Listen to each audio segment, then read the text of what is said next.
Hey everybody, it's Mike and Ed. Welcome to our June, are we in June? This is June. June 7th online auction. And if you've never been with us before, this is an automated auction. It's timed. As soon as we start the first lot, it'll be up for about 30 seconds. And then once if somebody bids, it'll restart the clock and keep going until everybody doesn't bid. And we'll get this auction going, and in just 1 second, as soon as we make sure we're good and everything else here, so just stand by. I'm trying to get us up, but everything looks good here. You look good there. Oh, we have Jacob with us, our another Dapper Dan engineer. We go through engineers like Dapper Dan's, like water. It's crazy. We've almost had 4. We're almost got a full set. I know. You know, I have a question about that in a minute. But anyway, I'm going to get this started. Let me put up the first lot, and we'll make sure everything works. This lot doesn't have any bids yet, so we'll let it run, and we'll see how it goes. And there it goes. You see there's a clock should be showing up right there. And yeah, counting down to 20 seconds now. And if you're bidding in the auction, you have a little message board. You can send us messages, tell us if the sound is okay, or if you're seeing us or hearing us okay. I'm not getting us yet on the eye collector line here, but that could be me, Jacob. So let me do a different way, actually. Hold on 1 second, I'll see if this works. Yeah, there we go. Now we go up onto the second one, and this one has bids, as you can see, and the bids will count down and go from there, and make everything sure. So yeah, I wonder why we're not getting video here. I'm not sure. So folks, you're on the eye collector. Yeah, I'm on the eye collector. Yeah, I'm struggling over here. I'm trying to figure it out with Zach. No worries. Go ahead and get it going with Zach as we go, and we'll just let this run until that goes, until you guys get it going. In the meantime, we'll. Do you know if we have sound on eye collector? I don't know. Let me find out for you. Hold on 1 second.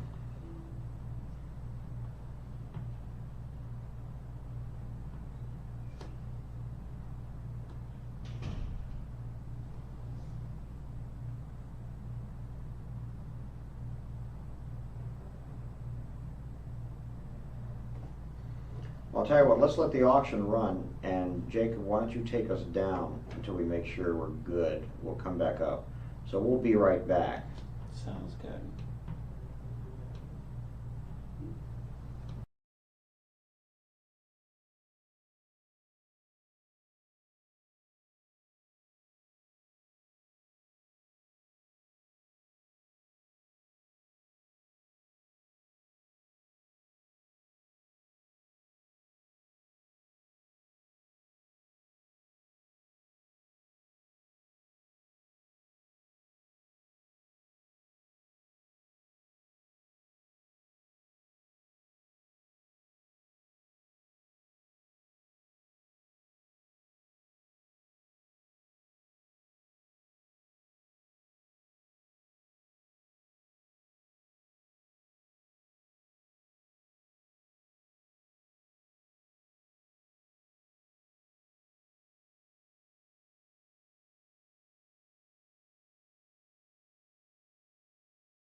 You're good. Hey everybody, it's Mike and Ed, Van Eaton Galleries. Welcome to our online auction. As you can see, the auction has started. We have some technical difficulties we were playing with. Just a reminder, this is an automated auction. As you can see, a piece comes up with a timer on it. If another bid hits it, it'll reset the timer, and it just keeps going until nobody bids. And I think there's a warning at about 15 seconds on this, and this piece just happens to be getting bids, as we can see right there. And joining me, of course, Ed Squair, and also Jacob, a new engineer, and another Dapper Dan. Hello. Yes. Why are there no Dapper Dames? Has anybody ever asked us that? You know, I don't know. You know? Wouldn't it be cool to have Dapper Dames? Yeah. I mean, because we had Kaylin in here, right? Yeah. And she's a singer also. She's a performer at Disney parks, but she's not a Dapper. There's no Dapper Dames. I wonder if it's because they don't have any women who sing bass. But I mean, Yeah. there are 4 parts, so. Yeah, I mean, still, but still, I don't think, we don't need to debate diversity and question. I'm inclusion just- in the Disney parks right here. and Well, now. I have some questions I need to answer. Anyway, welcome. And as the auction's running, I think this is a pretty cool auction, yeah? Yeah, there's some fun. I like this. I've never seen this before. This Cinderella. I love little playset things like this that come with all the characters and stuff. Yeah. Right, and this is our first foray, I think, in fact, I think the next piece is our first foray into popcorn buckets. Yes. This auction was shaped by our conversations here, where popcorn buckets and collecting them came up, That's right. and so there are several in this. I know, it's so strange to me. I guess, you know, it's one of those things, that I never collected, but I can see it, you know, and Yeah. I was at the Well, movies the other day and saw the Lilo and Stitch popcorn bucket, which was Yeah. really cool, actually. And Well, they're getting really very cute. elaborate, and this is, I'll just say, this is one of the really nice pieces we have here from Tokyo Disneyland. Beauty and the Beast, light up popcorn bucket. That's beautiful, and this lights up. Yeah. Yeah, no, that's really, really good. And again, being from Tokyo Disneyland, I can't imagine there's a ton of them here, right? I mean, No, I don't wouldn't know. think so. I wouldn't think so either. And again, you know, a park I haven't had the luxury of visiting, but whoever got this bucket got to go there, and I think that's fantastic. And we've got a nice range of popcorn buckets. We have them going back to the '90s from the films, from Toy Story. Who We knew have- there was a range of popcorn buckets? we Not have, me. we have a cardboard one that's already got bids. It's Wow. you know, people collect the ephemera from the park, so we know Right. the cups and early Sure. popcorn buckets are are boxes. They were No, I think just boxes. I think that's great. And this auction has some pretty good highlights in it, I think, that you were mentioning. And Yeah. we should tell people what you like about this auction with Jacob's assistance here. Jacob, what before get to those pieces. do we have highlighted for this auction? Well, let's see here. We have lots 89 and 92, the Disney Art Gallery Tinkerbell. Yeah, I just wanted to say I hadn't seen this set before. These are these figural pieces of the seasons with Tinkerbell, and we have the whole set in here. These are 4 different lots. And these are sold at the Disney Gallery? This is the label they used after Walt Disney Classics Collection. They had Disney Art Oh, the Disney Gallery Art for a Gallery, while, see. so I don't Okay. know specifically. Yeah, what's no, on I it. don't know that set either, so that's But pretty cool. it's a nice set. Yeah. That's very cool. What else do we have? We have lot 198, a Walt Disney Classics Collection Bryony Beauty figurines. Staying in the same area. Nightmare Before Christmas Walt Disney Classics Collection pieces. Oh yeah, the best. Yeah. I love that they did these, and these fairly obscure characters. I don't know if this character has spoken lines. Probably one line in a song. And what's this? You know. Yeah, I think she comes out of the water and says something. I forget. Yeah. It's so long. Yeah, that's great. There's so many Halloween Town characters, but that's great. Yeah, no, it's a fantastic one. Yeah. What else we got?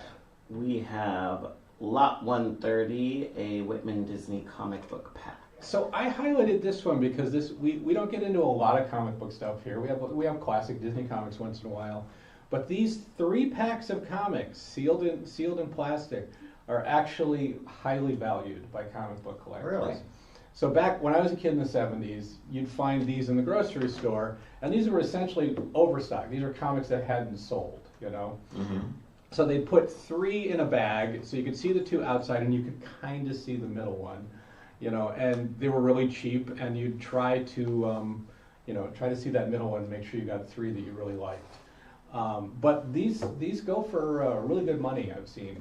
Really? That's surprising. The sealed one. People are nostalgic for them. I remember them as a kid getting them. You'd tear them and throw away that plastic bag in a second because who cares? But See, I was a Marvel guy. I was not a Disney guy. Yeah. Oh, I like these patches, by the way. Nobody's being on these. I think these are very unusual. they're interesting. And Yeah. I looked these up online. This company, Termac, and they're known for these little silk patches in the Uh-huh. 1930s.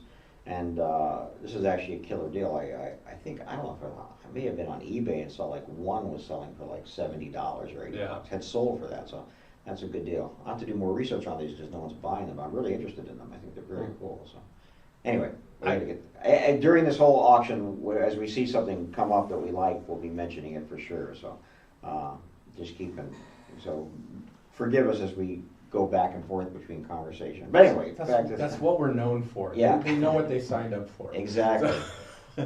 What else do we have? Well, we have that Lot 216, a Frozen 2 Disneyland popcorn bucket. So I had to put a popcorn bucket Yeah. in here. And I love that it's a Frozen 2 popcorn bucket, but it's a Mickey Mouse balloon popcorn bucket. Yeah, it's shaped like that, but it was released for Frozen 2 at Disneyland, possibly Walt Disney World also. Mhm. But yeah, fun popcorn bucket. And then last one, Lot 270, a Haunted Mansion holiday miniature bureau with pins. I just like this. This is a really cool little item. It stands about a foot tall. It's wooden. Oh, I like this too. I saw this. Very it's, cool. It's really neat. I never saw this before. Never. I don't even know where it came from. It's a very unusual I thing. think it was. I mean, it was with the Haunted Mansion holiday. One of the early years, maybe 2002, 2004. And there's 6 pins in it with a character's face, as if it's on a Christmas ornament. And even the little feet are little jack heads. It's really a really cool piece. That's great. Yeah, very, very cool. Yeah, so there's a lot of fun stuff in the auction here today. That's very cool. Is that all your highlights? That's all the highlights. Very cool. Very exciting. Do you have any Disney news for us? Did you? We don't really have Disney news. I have Disney news. Oh, okay. I think. Have you? They have a big movie out, doing very well. What's that? Lilo and Stitch. Oh yeah. It's doing. What's that? It's doing gazillions of dollars for them. It's like it's been like number 1 3-4 weeks in a row. So my next question was, have you seen it? Which I can already know the answer to that. I have not seen it. I'm a big fan of the animated version. So Okay. I'm one of the people that's like, about the live action one. Jacob, have you seen it? I have seen it, yeah. I have seen it too. Did And like you it? know what? Yeah. Well, let me say this.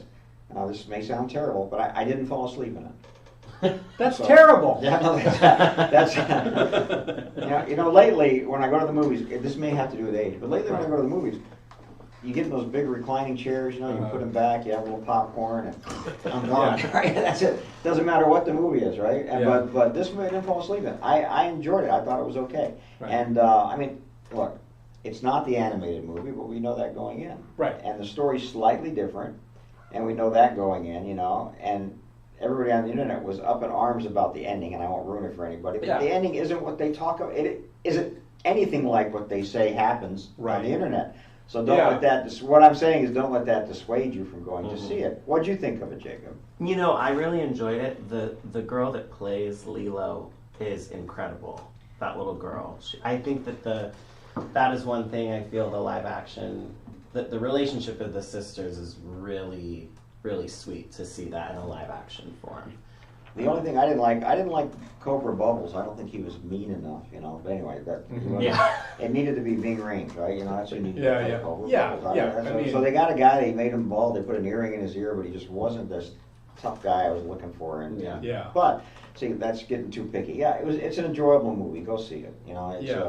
It's fun. And if you like the animated, my favorite scene in the animated version isn't in the live action version, but I still enjoy it. I was sad that scene wasn't in there. And they get rid of a couple. I think get rid of a villain. I think there's not the Captain Gantu. the shark guy. Yeah, he's not in the movie. Yeah. But it's funny. I didn't even realize that till after the movie was over. So Yeah. And somebody mentioned. I said, oh, you're right. He wasn't, because it doesn't matter. So they. I think it's a good movie. It's worth seeing when you. What's your favorite scene in the animated? In the animated? Yeah. Well, I don't want to ruin it. Okay, it's the Ugly Duckling. Okay. Oh. Where he's lost, where he goes into Yeah. Yes, the I duckling missed story. that too. That was a really touching part. So that's not in here, And they changed the storyline, but it's a good ending, and it's worth seeing. I'm going to ask, does it have the Aloha Oi scene?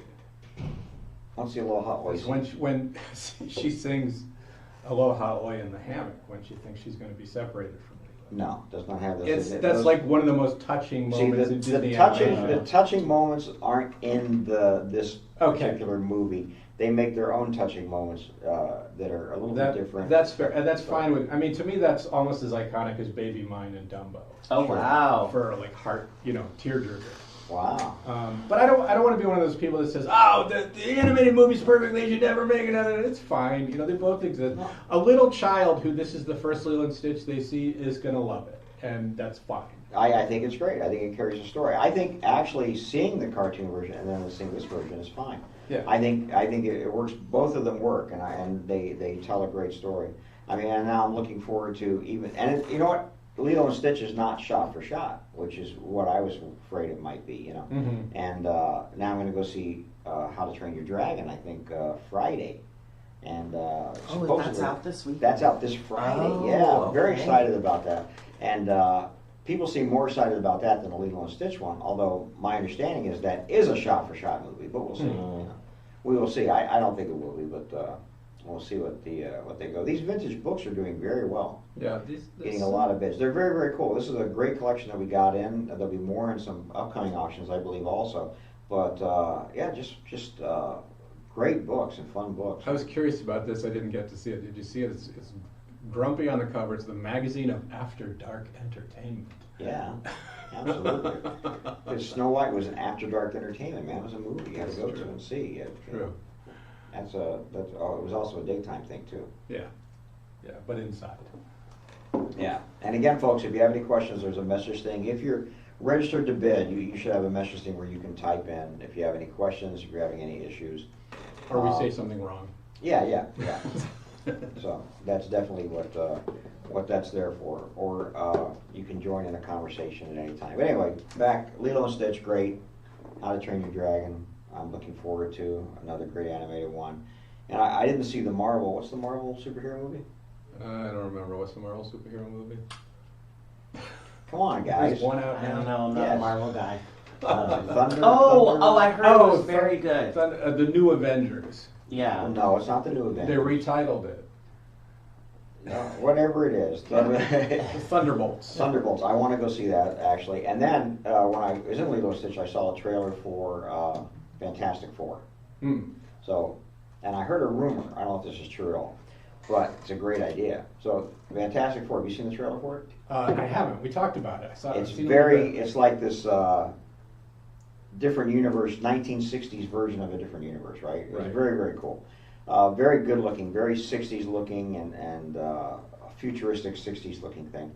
And somebody had mentioned, maybe it was you were talking about that they had thought of making Tomorrowland at Disneyland themed to that. Right. And it would be an amazingly good theme. Have you seen the trailer for Fantastic Four? Yeah. So, and there was a TV show on Max or something like that was set the same way, where you're in like a 1960s version of the future, if I can say, where they had robots and they had rocket ships, but they were still in the 60s, right? Yeah. In that kind of style, thing like that. But anyway, I think it'd be a great way to make Tomorrowland Yesterdayland. And that would be great. Hello, Kevin and Denise. I'll say hello back to you. Good to see you. Or good to hear you. But anyway. Yeah, no, I love the Marvel comics from the 60s. I'd love to see comics set in the year they were first put out. Like, Marvel was big in 1963. Sure. So it's really fun to consider that as a period piece instead of adapting it to, this year. Every time they do No, it's a period piece of the 60s, but with space travel, which was was what was going on in the comic book, right? I mean, so great, just so great. So that would make a cool Tomorrowland, actually. Tomorrowland of Yesterdayland. Sort of a thing. I think it'd be fun. So who knows? We'll see what happens. But anyway, that looks pretty good. So I was excited about that movie. So that all comes from, I had a whole exciting time just going to the movies and seeing Lilo and Stitch. Well, that's good. Get to the movies, enjoy good. it. So, yeah, I mean, I like this is the Snow White and the Three Little Pigs. Remember that sequel? No? These are decals. It's just pages of decals of Snow White and Three Little Pigs, but it looks like a title. What was Three Little Pigs? 36, 32? I forget. I thought they were 33 or 34. Maybe. So they did the sequels came up into 36, like Practical Pig and things like that. So. But they were still popular merchandise. Extremely popular, yeah. I mean, that was their big hit pre-Snow White, would have been Three Little Pigs. So that was a big for as far as character merchandise and doing things. And, I think, I learned this working in the archives and researching this. I think people don't grasp how big, like, Snow White and Frankenstein and, like, the short Three Little Pigs were at the time. We had radio and we had films. We didn't have television, but it was like magazines, and that was kind of it. That was it. So those films were bigger than Star Wars at the time. Oh, yeah. I think Snow White still comes out, doesn't it, into one of the top, maybe, grossing films of all time? I think so, When you change the money to present-day money? Yeah, because the tickets were 10 cents. Really? Yeah, it was amazing. And it was still playing in July. It opened in December. It was still playing in July, and I'm sure longer than that. Had its first reissue in, like, 1941, I think. That, which reminds me, going back to Lilo and Stitch, the numbers Lilo and Stitch are putting out are really amazing, considering that most of those tickets are probably children's tickets, which are at a reduced price when you compare it to Mission Impossible, right? Right. And although Mission Impossible is a 3-hour movie and Lilo and Stitch is a 90-minute movie, so you They get can more show- showings yeah. out of it. But still, they're putting up some really great numbers. It's just, for me, it's good to see the movies, you know, because we live here in Hollywood. It's good to see a movie do well. Yeah. You know, people go, and I can tell you, I've probably been to 3 movies since COVID. That's it. You know? Yeah. Where before COVID, I was going to movies, you know, every movie that came out. So. Well, and I've said this too, the way that they're released now. Like, I really like the show Bob's Burgers, so I was getting ready to go, I'll go see that in the theater. That was going to be my first post-COVID movie. And then while I was thinking of looking up the theater days, it was on Hulu. Yeah. So I was like, well, I guess I'm not going to go out for that one. Yeah, no, that's it. But you forget how fun the experience is of getting into a theater and you know, sitting there eating popcorn in the dark and not falling asleep in your recliner, and that's the best. So these poster books, remember, these were big when I was in high school and stuff. You know what these are? It's 8.5 by 11, but there's no staples in it. It all folds out so that it's one giant poster on one side, then all the articles and stuff on the other. Really? Yeah, I yeah. see it. So you can see there on the fourth image, that's the poster. Yeah, my problem is I didn't read in high school. I don't think. Well, that's why you have the poster set. Is that why? Yeah. Yeah. So, But they did these for Star Trek. yeah, and but you know, all kinds of- I don't know if I'd put a poster of Snow White up in high school. Well, that's why they Like did Star Trek. Farrah James Fawcett or Bond somebody, and you know, stuff. yeah, Yeah. you know. Or whatever it was. At Well, the time. see, Farrah Fawcett, they just sold a poster. They Yeah, didn't exactly. Get you with the articles. No, yeah. I bought it for the articles, Mom. Didn't work. Yeah, But, see, this is, I thought this was interesting. I believe this is dated July of 1938. But it's still got the December release artwork. You see that? There's snowflakes in the artwork. It's Oh, it's funny. First full-length feature is here, you know, and this is 7 months after it's open. Oh yeah, why have snowflakes? Yeah. Yeah. But it's on the other side. It's got the specific dates or during the week of when Snow White is showing and when other films are. So Wow, yeah. that's very, very cool. Yeah, I love stuff like that coming through here. I've never seen one before, so That's great. Have you been to Disneyland recently at all? not too recently, no. I have to make a trip over there. There's to see the Dapper Dans. I just never know when they're playing. They never have a set schedule. It feels like. So Jacob, which Dapper Dan are you? Well, I mainly do lead. Uh-huh. I sometimes do tenor, but yeah, mostly lead. The lead's not the tenor. The lead is in barbershop. The lead is essentially like the melody of the song. The tenor is just above. Hmm. So, yeah. So tenor, lead, baritone, bass. All right, interesting. Yeah, but I'll be there 4th of July, Wow. which is always a special day for the Dapper Dans. Well, Wow. and Is it do you get to wear a different costume? Yeah, we wear a red, white, and blue All right. stripes, oh, nice. and then we do a special flag retreat with pyro, and it's great. If only the Dapper Dames were there, you guys could do together. Yeah. Maybe in an alternate 1960s. Well, my Yeah. dream is for them to do that at California Adventure and do the Silver Lake Sisters. Because have you seen all that artwork in the Starbucks there? No. No. Oh, they have all this. The Imagineers made all this artwork for the Starbucks of the Silver Lake Sisters, and it's a trio like an Andrews Sisters. So they actually they created them for a special when they were closing Tower of Terror. They put them in the lobby of the Tower of Terror, and they were a trio of girls. So I always thought it'd be cool if Disneyland had the Dapper Dans, and then they had like an Andrews Sisters. That's a great idea. Yeah. Yeah. See, is there a suggestion box where you can? Yeah. Silver Lake Sisters. Oh, that's great. Yeah. That's fantastic. And that's the only time they were used? Just for like it They're was not maybe regulars? 2 weeks. No, it was maybe 2 weeks. Do Yeah. you think they'd be great on the Hollywood Boulevard and things Yeah. like that down there?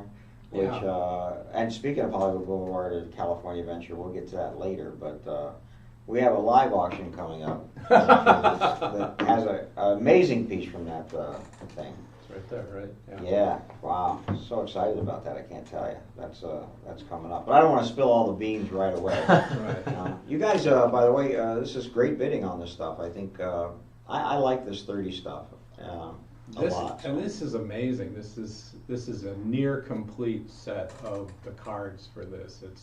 There's 95 cards with a couple. It says there's a full set of 100.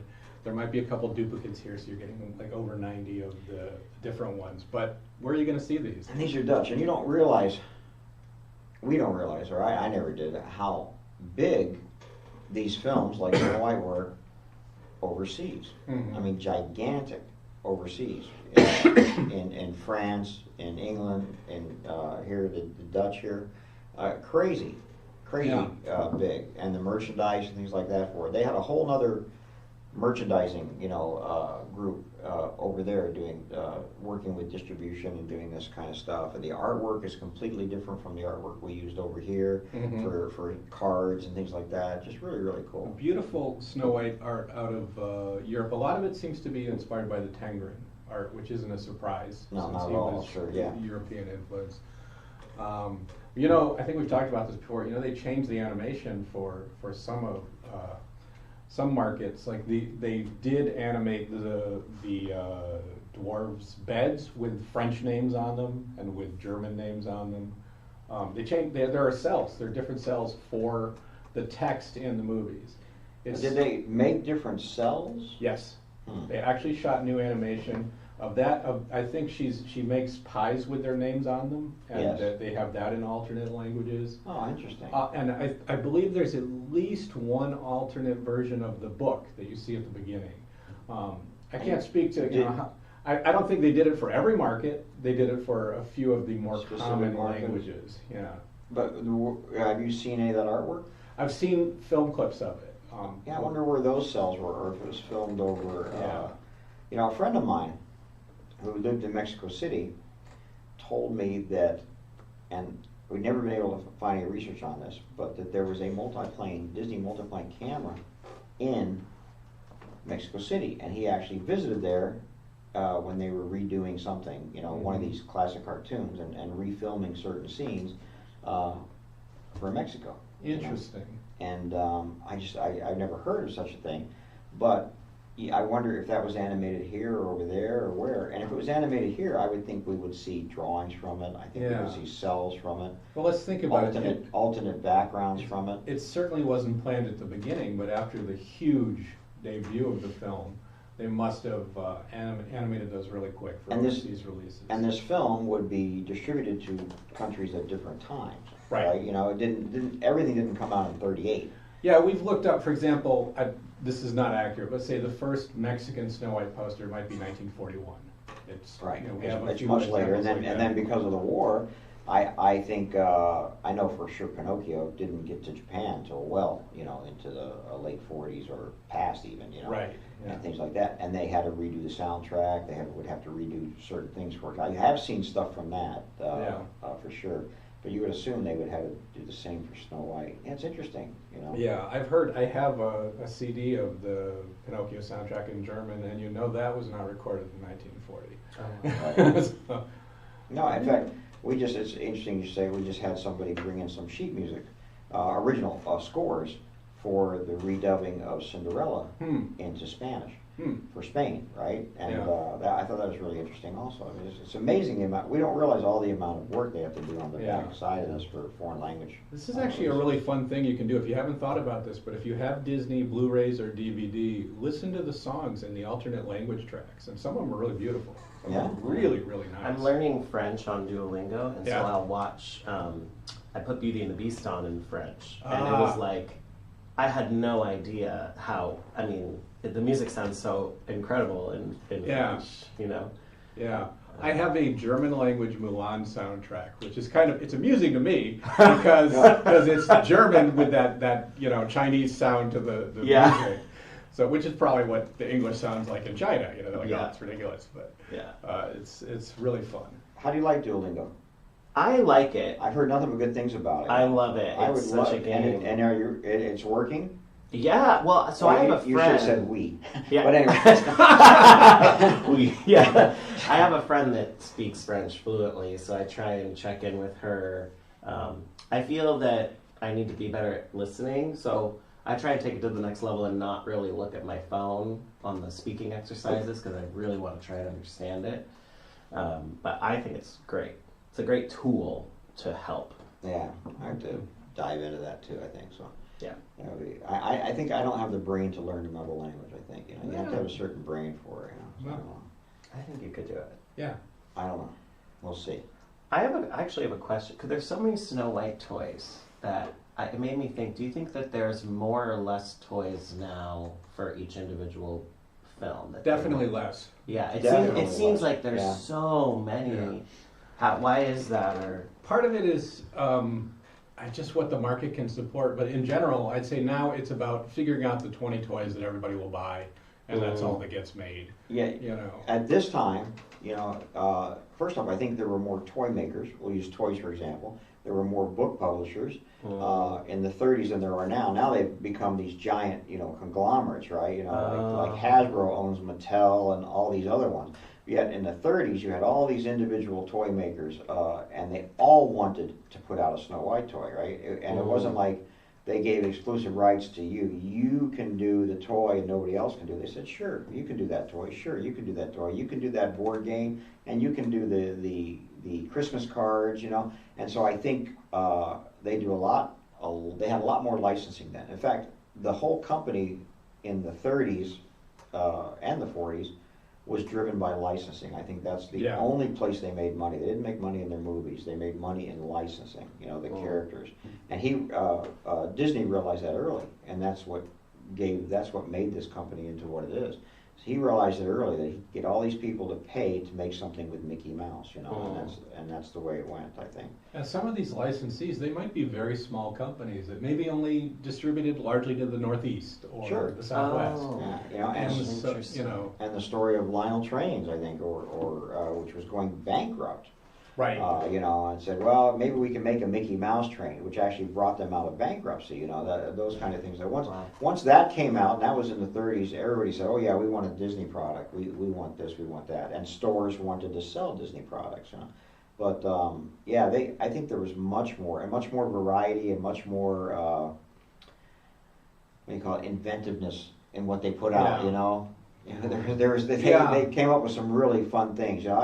We just passed a 3D comic from the 30s. I thought that was unusual too. That's 3D comics in the 30s. That's the Snow White piece. It's got 6 3D images that are clearly models that were made, or dioramas, which makes me wonder where this diorama Oh yeah. is. And then on top of that, there was all that, like bread companies would want Snow White cards to put in their bread, Yeah. And so one company would make a set of bread cards and then sell those bread cards to all these different bakeries across the United States.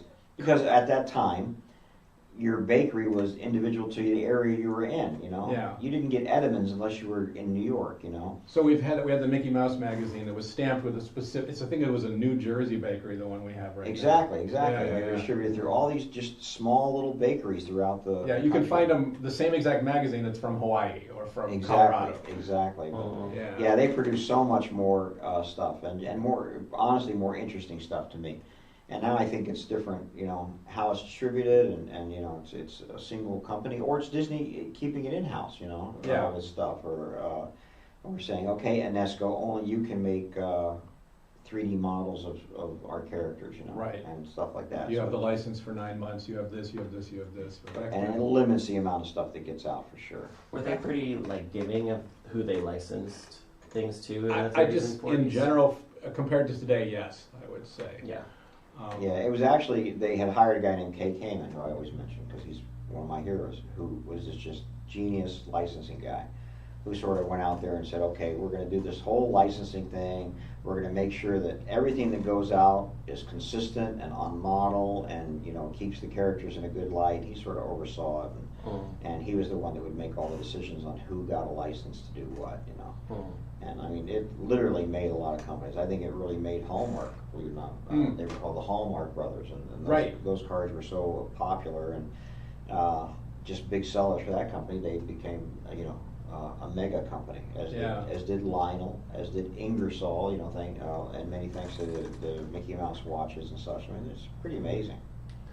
But publishing-wise, the other thing you have to remember, I see many more books and stuff because these books are from different countries. You know, London had its own series of, you know, annuals and books and magazines, and we've had several of these Tower Press books, which they're really nice, really nicely done, 40s to 50s, early 50s. What we have. These are neat. I love that artwork for the side characters of Pinocchio. You know, Jay Worthington, Foulfellow, and Gideon got its own story paint book. And what's great is with Whitman, you know, these are Disney artists doing these books. Yeah. You know, these are guys who worked on these films. You know, this is Claude Coates or any of those guys doing all this book art and these paintings and stuff like that. Very on model, very consistent for the characters. And just really great. So, you know, the little cards we were just talking about, they weren't just gum cards back then. Those cards came with tobacco, they came with Arm & Hammer baking soda. I mean, there was, like, everything that gave you a card. A loaf of bread gave you one card. You had to go to all the loaf of breads. And I've seen dairy stuff, you know, right, which will be delivered soap, with your milk. Of course, we just, have a bunch of Cadmium soap from Europe cards. Yeah, no, it's crazy how strong this kind of stuff was. And I think that's why you see so much of this stuff surviving, is because there was so much of it out there that it makes for that it still lasts. You know? Yeah. I mean, I like it, and it's not just this mass-produced thing. There's something charming about everything. These little books, something very charming about them. You know. Yeah.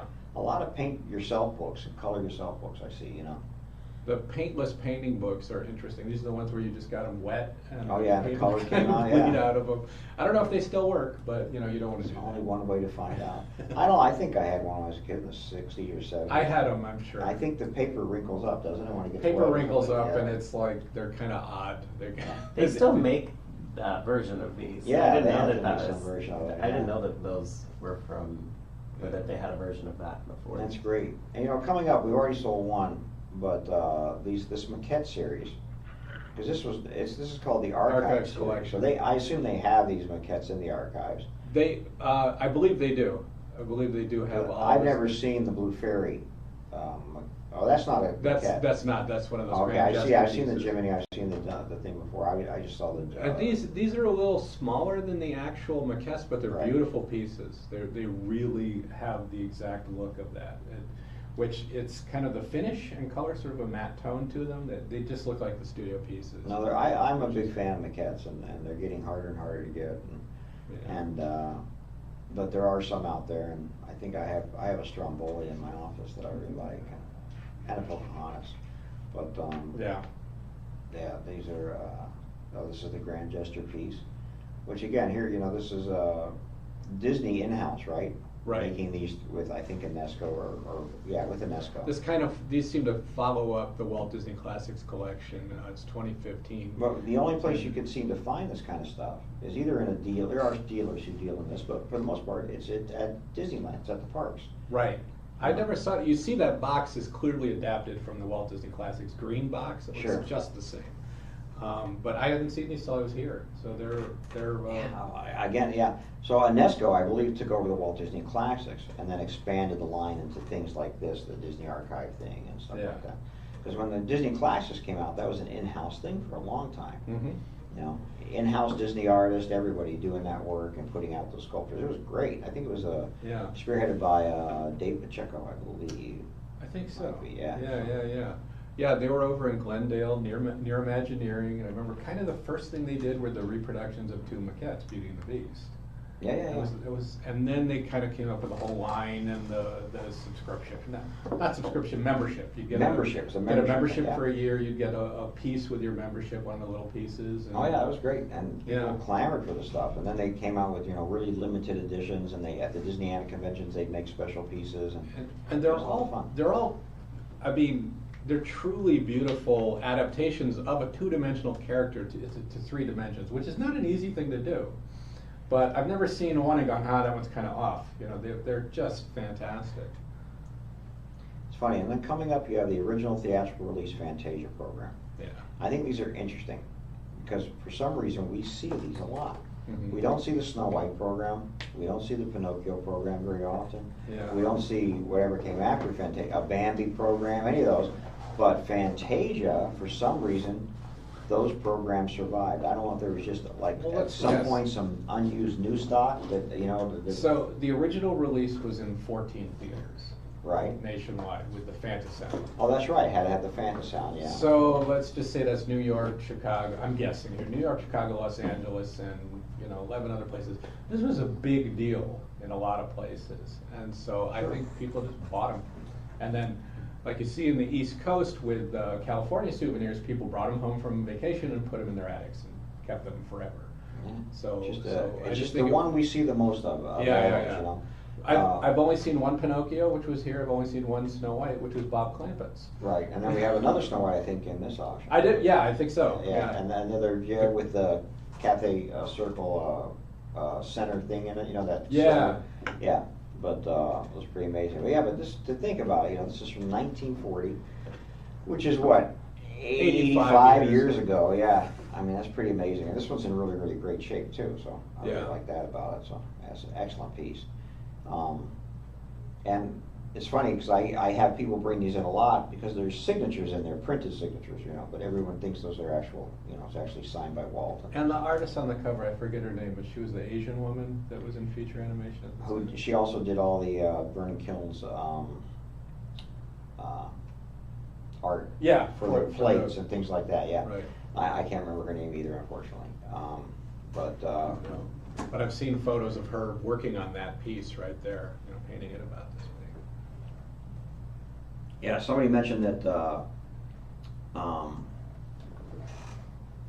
here we have this elephant maquette coming up. Mhm. After this one, somebody mentioned they were going to do a Ben alligator and a hyacinth hippo, but the line was canceled before they could actually get them out. Interesting. And that would have been a nice set. We've had the actual maquettes of those in some of our auctions. I really love those maquettes. And you had those little lighting maquettes. Those are beautiful. I've never seen those. For the Dance of the Hours. Oh yeah, the little mini, because they had actually sat there and made a stage, and they made these maquettes of the elephants and of the Only like about alligators and such. Maybe 3 inches tall. Right, and they moved them around on like a chessboard. To They photograph moved them around them, to to figure out photograph and to get it out there. Yeah, I think those are very. It was very, probably very cool. mainly for animating the shadows to get those effectively in the film. Yeah, I think that was really, really amazing. Hey, you know what? It's 11:45. Let's take a 15-minute break. You guys keep bidding, and we'll come back and we'll tell you about our upcoming auction in just 2 weeks. That's pretty exciting. Yeah. All right, we'll see you in a minute. All right.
Hey guys, we're back. Mike and Ed and Jacob the engineer.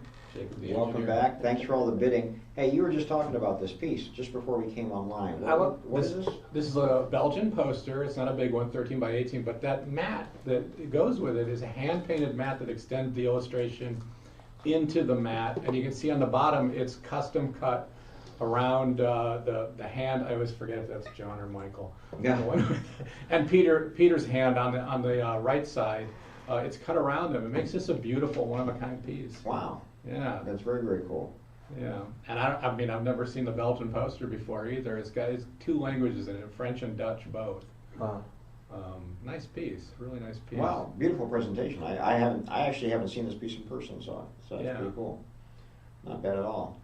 So as you were bidding, we wanted to let you know that in 2 weeks we have a catalog auction, our Disney Studio and Disney Parks auction. I'm pretty excited about it. And we have a catalog. And the catalog is out, so if you're on our list for as a previous bidder in the last couple of auctions, I think you'll get one of these. If you won something, you'll get a free catalog.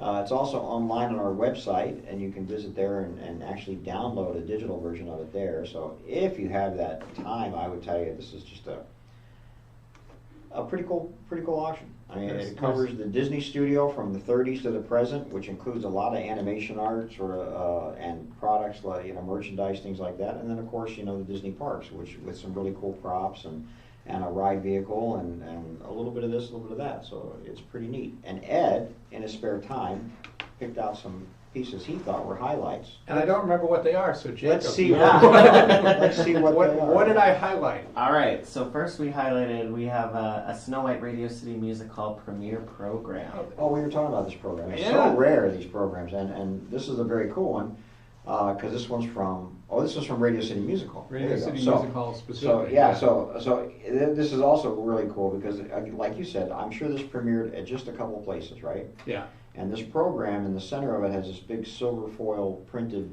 thing that'll say Radio City Music Hall Yeah. on it. The one we had from the Clampett organization was Cathay Circle, because he was Yes. here in Los Angeles to see. So yeah, it's very, very cool. So this is the movie, not the live. Yeah, this is Oh, yeah. 1937. Do you remember No, that? no, he's making a good point. There was a Radio City Music Hall live Snow White show in the 80s? Yeah, maybe. Yeah. Really? Yeah, Oh, no. I totally forgot that. Yeah, And yeah. it's not the live action movie that's out last week. That's a deep cut Snow White collector reference. I'm Yeah. impressed. Wow. Yeah, well, I'm really impressed. I mean, I love just the live entertainment aspect of the company. So Right. there's some great clips of it that I found on YouTube. It's Well, wild. I'll tell you as an aside, my favorite things that the Disney company did were Fantasmic, Of course. the live performances, and the onstage performances at the El Capitan before Aladdin and Lion King, and those Yeah. beautiful, Mhm. beautiful. And that's a throwback to Yeah. the Mickey Mouse Club and the live performances they used to do before they would show Mickey Mouse cartoons and things like Right. that. They're great stuff. Great stuff. All right, what else we got? Jacob? All right, we got some Ken Anderson character development. Did you do that for me? Erica wanted to highlight these. I love these. Yeah, I love yeah, these. yeah. So Ken Anderson, being one of my favorite animators at Disney, was a great character designer and did the character designs for Jungle Book as well as many others, Rescuers, Elliot. and Elliot, the dragon and things like that. And he actually worked on Snow White, on the Witch, early on, and these are 4 of his concepts for Shere Khan and for King Louis for the Jungle Book. And they just have so much great style to them. And you can see him trying to get the sort of the look of King Louis. who's the actor? Oh, George Sanders. George Sanders into Shere Khan, and just absolutely great pieces. All done. He worked in ink, which is really cool, and watercolors, and he takes these scribbles, and all of a sudden they become these characters, and it's really, really cool. I mean, they're really nice. I want to say really quick, this Tinkerbell statue is really beautiful in person. The photos can't quite convey. Yeah, what there's a no nice way to piece convey it. It is. lights up too, right? Yeah, yeah, and it's big. Yeah. It's a Oh, big yeah. piece. Oh wow. Yeah, this is, it's a shame we have to call it acrylic. This was, I think that cheapens it, and it's not. This is actually a really, really great quality piece. Yeah. And this is kind of like a dining room table piece, or or something like that. Yeah. It's a really great little piece, and it's hard to even see her in this picture I'm looking at. But Right. man, it's just I saw you guys lighting it up and testing it, and I said, wow, what is that? You know, Yeah, and it looks like this really fancy, amazing glass sculpture that you're never gonna, you know, I mean, but it's beautiful. It's a great centerpiece. and This it's one great comes piece. with this base that was not part of the original thing, but it's a perfect base to light it from below. Oh, is it just an acrylic statue that you would buy? Yeah, Oh, I didn't know. And this Yeah, person, yeah. whoever had it, made the base? I think they found the Oh, base. that's It's just- great. it's- That's yeah, great. yeah. I didn't realize that at all. So that's very, very cool. Yeah, this is a really, really pretty piece. And lit up. It's like it's amazing. Can you see the measurement there? It's about that tall. It's Yeah. it's No, I remember seeing, like I said, I saw you guys playing with it and it caught my eye. well, we weren't playing. Well, you know, testing the functionality of the piece and playing with it. But yeah, no, I think that's a wonderful piece. Very, very cool. We do test the functionality of every toy that comes through. That's true. Yeah. That's true. We have to. And every game and every yeah, we test the functionality of everything, as a matter of fact. But no, this is a super good piece. The more I remember about it, the better. And now I'm more impressed that it has this base that lights up. So Yeah. that's fantastic. So Yeah. congratulations to whoever gets this piece, and that's some great internet bidding. So let that keep Yeah. going. All right, so Don't lose it if you just bid on it. Just Yeah. one more bid, you're going to get it. I'm sure.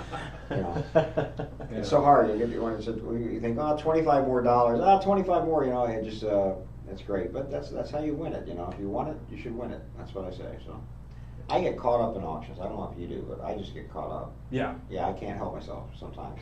yeah. I'm only going to spend 200, and then somebody bids 225. I go, well, all right, I'll go 250. You know, and it I'm just, not going to lose it for $50. Exactly. That's exactly my yeah. That's what happens to me. Yeah, and then it becomes a competition. You know. And then it's oh no, I'm not going to let you get that. I'm going for that. You know. And it just goes on and on like that. So. See, I'm like being here. I've bid on some of the stuff in our auctions, and I put my bid in ahead of time, and I ignore it. Can't if do that. I can. can't do that. I'm the Yeah, worst. yeah. And a live auction's even worse for me. You know, where you have to hold up the paddle, and you know, because then they're watching you. And it's, all right, I'll go one more, and okay, I'll go one more. But yeah, I have a weakness for auctions for Yeah, sure. So yeah. No, I get you. I get you. that's a there. funny thing. So what else do you have from the? Well, Lot 310 is Gadget and Monterey Jack Oh. Disney Store display figures. So we have a lot of Disney Store display figures. Yeah, we have like 10 Disney stores with a display figure, maybe more in this auction. They're really But cool. I wanted to highlight these Rescue Ranger characters. There's nothing out there for them, relatively speaking. There's so little to collect on them. Really? Yeah. They're just a And gadget obviously they were Monterey. in the store probably when the show was airing, I would think. And, Right, and that was because it. You the know, DuckTales display was popular. So this would have been late 80s or maybe 90. And I always say those Disney Store displays, for a lot of people in America, that was their big connection to the company. If they couldn't get to and visit the parks, Sure. they had this in a nearby mall. They could go and see these. So I'm really happy to see those come through. That's fantastic. I like all the Disney Store displays. I think they're all just Yeah, Yeah. every one of. We Really have some great. great ones. We have Pete in the current auctions. Well, there was a Donald in there. Yeah. Yeah, there's a Donald and Scrooge. He's very popular. Yeah. Especially, you know, I don't just again a side note. I didn't realize how popular Scrooge McDuck is overseas. Yes. Specifically, Carl Barks, who created him, is very popular in Germany, and so his creation, Scrooge McDuck, is huge Yeah. over there in Germany.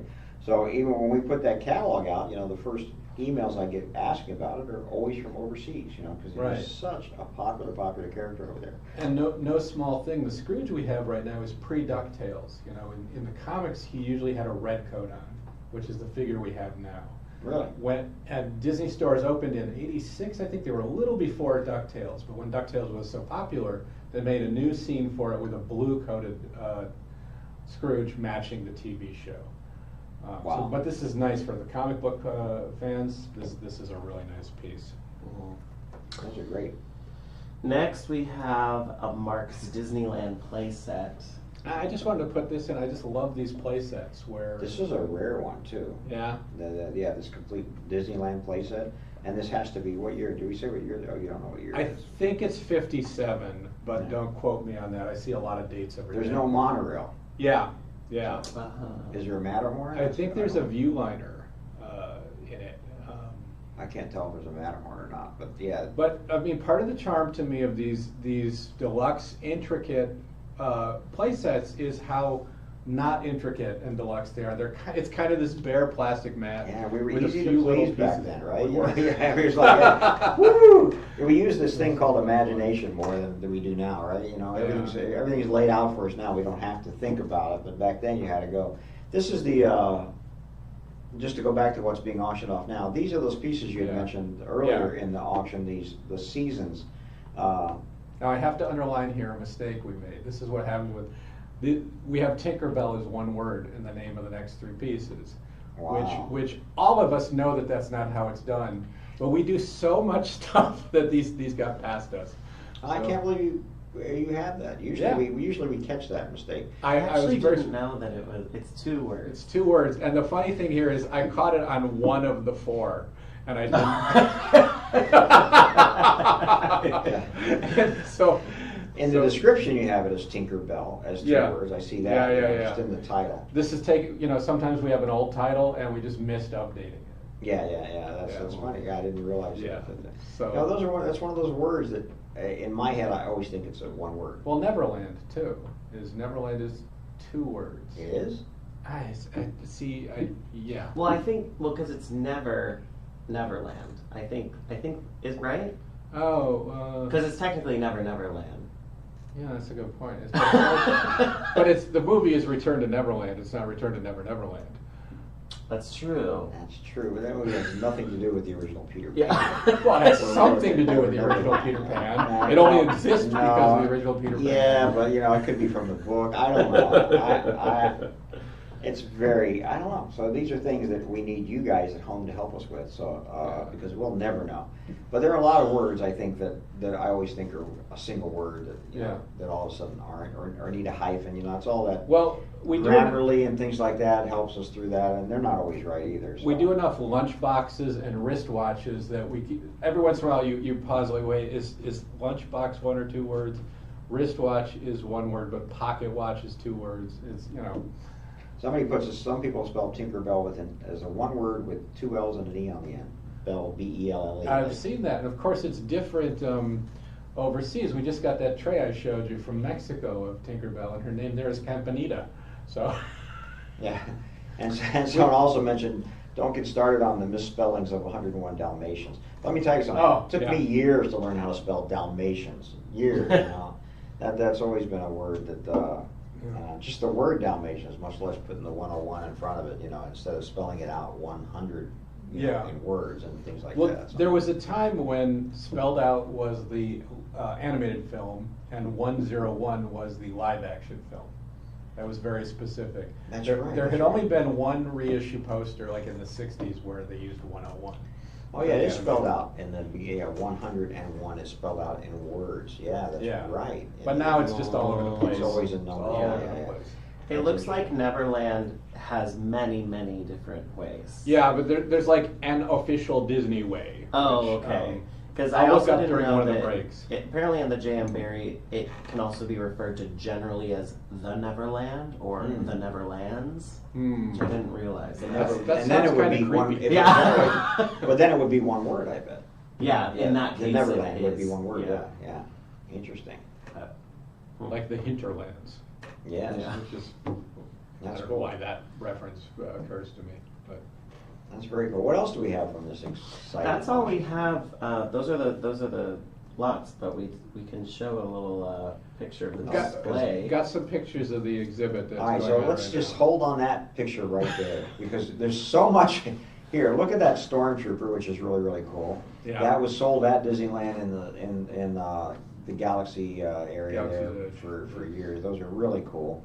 But back behind that guy is a amazing neon sign from California Adventure. And that neon sign was on Hollywood Street for a few years, right? Until 2012.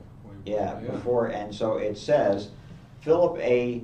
Couch Casting, and it's a joke about Hollywood and casting couches.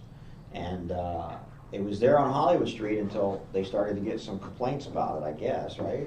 I don't know if anybody complained or somebody just sort Just of figured mentioned out. it, say, hey, That sign is a phallic symbol and talking about It's the not quite casting appropriate. couch. Yeah, It's yeah. not quite appropriate for Disneyland. So they took it out, and we have it in this auction, and I think that's a killer sign. Yeah. And I mean, I remember seeing that on in 2001. Sure. First time going in the park, seeing that and kind of going, oh, that's odd. Like even then, I was like, I'm surprised they put that here. You know, yeah.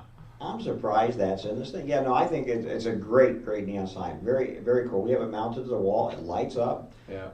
It's about 8 feet tall and just really fun. I also like to the right in that picture the Disney Afternoon Live show. That was my first visit to Disneyland. When that was going on. Yeah, and that's a great sign for that. It's a big sign, as you can see. You can see how much space it takes up. That goes along with your Monterey Jack and Gadget Disney Yeah, stores. no, those are absolutely great. And besides those, we also have a Dumbo ride. Do we have another picture of the exhibit?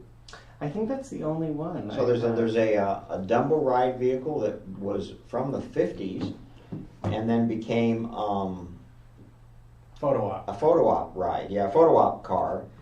So they filled in the hole where the arm would go into Dumbo, to hold him Right. up. It's a beautiful piece. I really like that.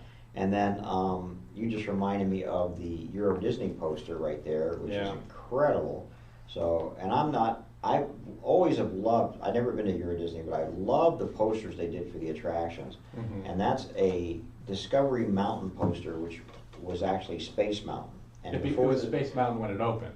Yeah, before they called it Discovery Mountain, and they made it look Jules Vernish, and then if that's a word, Vernish, and then It is now. It is now, yeah, and then right before they opened, they said, no one's going to know what Discovery Mountain is. Let's rename it like it should be. Let's call it Space Mountain. And so this poster never made it out. It's a never great happened. poster, yeah. So Discovery Mountain was planned to be a very large venue with several things inside. The Nautilus was going to be inside it. You could go in. The Nautilus was going to be a sit-down restaurant where you dine in the Nautilus. Cool. In the lagoon. You could. There were viewing points to see the roller coaster going through. And there were entryways from other nearby attractions because it rained a lot in the 90s in France. And it was just in got the 90s it rained a lot? well, specifically what I read said was written from today's point of view, and they said due to global warming, the rainy season there is not as bad as it was in the 90s. So there was Really? more concern about covering passageways. Really? That's Between them. interesting. So there are windows on nearby attractions that were meant to be tunnels connecting to Discovery Mountain. It got scaled down to just the roller coaster, and then I guess Michael Eisner said, "Well, why don't we just call it Space Mountain like what it is everywhere else?" Yeah. So that's why this may be to me the rarest attraction. It's a fully realized poster for an attraction that did not happen in that name. No, extremely rare. I love that. And it's a beautiful poster. It's got several metallic inks to it. It's just gorgeous. And then on the Disney Studio side, not the Disney Park side of this auction, we have some amazing animation art through the 30s through present. And then we have a Kem Weber animator's desk, which is really pretty. And there's just a ton of stuff. And as I say, that auction is in 2 weeks. The printed catalog is available now. But you can go online to our website and you can download or just, peruse the catalog online. And it's a pretty exciting auction, I think. So I like it. I'm excited about it. And so we'll see what happens with it. Oh, there's Old King Cole displays and things like that are pretty impressive. Many Old King Cole displays. I dropped in my photo that I just took of the casting sign. Oh, yeah, let me see it. Let's see it. There you go, Philip A. Couch casting. Isn't that great? Yeah. And it's so suggestive, and like you say, it's just one of those things that was hanging there when I think I saw it in the park too, and I thought it was a funny joke. I got the joke right away, but I like I say, if they were sensitive to it, I can't believe it was able to stay in there so long before they took it out. So When Mickey's house opened in Toontown, they put up reproductions of Mickey Mouse posters throughout it, including Mickey's Melodrummer, which let's just say a few years later they were getting worn out and they wanted to replace them, and they called me about getting replacements. I said, "Do you want to replace Mickey's Melodrummer?" And they said, "Why? Why do you ask?" I said, "Well, it shows Mickey Mouse in blackface." And they said, "Hold on a second, we'll go look at it in the park." And they ran out and looked at it, and they called back and said, "Yeah, we'll just replace that with something else." Yeah. So That's You know, cool. because someone just picked it, going, oh, it's a Mickey short, but they're reenacting Uncle Tom's Cabin in that cartoon. Right. So it was Yeah. not really, you know, Cool. just not the one to pick to put on the wall now. Right. That's so funny, yeah. Yeah. It just goes to they you know, they always don't know, they always don't realize, you know. Right. It takes somebody else to make them realize that, you know. I mean, I feel like that's what happened with Pirates, you know, is that somebody said, hey, you know, this might not be politically incorrect anymore, and you Yeah, guys should take yeah. that out, and things like that. I mean, I know it's a tender spot for people, but that had to be what happened, you know? I mean, the earliest plans for the pirate walkthrough have scenes that are labeled with a word I can't say on air. Yeah, that's good. That at the time they said, no, we can't do that in the park, you know? Yeah, yeah, You yeah. know, and, yeah. Crazy, huh? So, but it's part of the process. I mean, I fully believe that the Philip couch sign there, someone said, oh, let's put this in, they'll never approve it. And then went, oh my, they approved They approved it. It's, yeah. Well, it was just in a concept, right? Right, They said, hey, let's right. put this in as a joke. Yeah. And they But there's just a got- pin, there's a pin of it too. I'm tempted to buy the pin. Mm. That's There's a casting couch pin? there's a pin of that sign that's it usually goes about $30 on eBay. Wow. So you know. So this sign is equal to 1 million of those pins, probably. Easily. Yeah, you know, you'd Yeah. think. So you could cut pieces of the sign and make those into pins and make all your money back right away. It'd be sort of weird, huh? Okay. No such luck. That's good. That's January 21st and 22nd. So put that on your calendar. June. June. Wow. Yeah. Now you understand that Tinkerbell is one word. That's nothing. Yeah, that's January. I mean, if I said July, but January, you know. Are you impatient? Are you Yeah, impatient here, or are you nostalgic? Yeah, right. Let's go June 21st and 22nd, and that's what we'll call it. And then following that, we have another one of these online auctions on June 28th. which Yep. You're putting together right now. Yeah, that's going to be a good one too. That's Yeah, and that gonna one's be- going to have animation art in it. Yes, And then July 12th, we're doing a Disneyland only online auction. because it's right before the 70th anniversary of Disneyland. That's right. Yeah. And we'll call it our 70th anniversary Disneyland auction. Yeah, so that's our first. We're really theming that. It's going to be all Disneyland stuff. And you have a special guest? We will have a very special guest, a friend of mine. I haven't seen in a while. It'll be very fun to have him in here. It's Jack Jansen, publisher of the E-Ticket magazine, which, if you know Disney and Disneyland history, the Jansen brothers and E-Ticket magazine were the place to go to learn about the early stuff. They interviewed a lot of the Imagineers in person, you know, while they were still with us. They were some of them, they were the only people to talk to them about the park, you know, in the early 90s, late 80s. So I'm looking forward to Jack being here. I think that's going to be a really good auction and interview. You know, it's interesting because you bring up something that I've always thought was odd, that this collecting of Disneyland stuff, animation art, didn't start till the 70s or 80s, you know, it's the late Yeah. 70s or early 80s. The appreciation of Disneyland itself, I don't think started till the 90s even, you know. I mean, you would see random pieces going here, and the Disneyana conventions would sell a random piece, but we didn't really have this full-on Disneyland collectors groups like we do now, you know. Yeah. And I mean, there were small groups and things like that, but I think we did an auction in maybe it must have been 85 was our Mhm. first auction, right? I think 85 was our first Disneyland auction.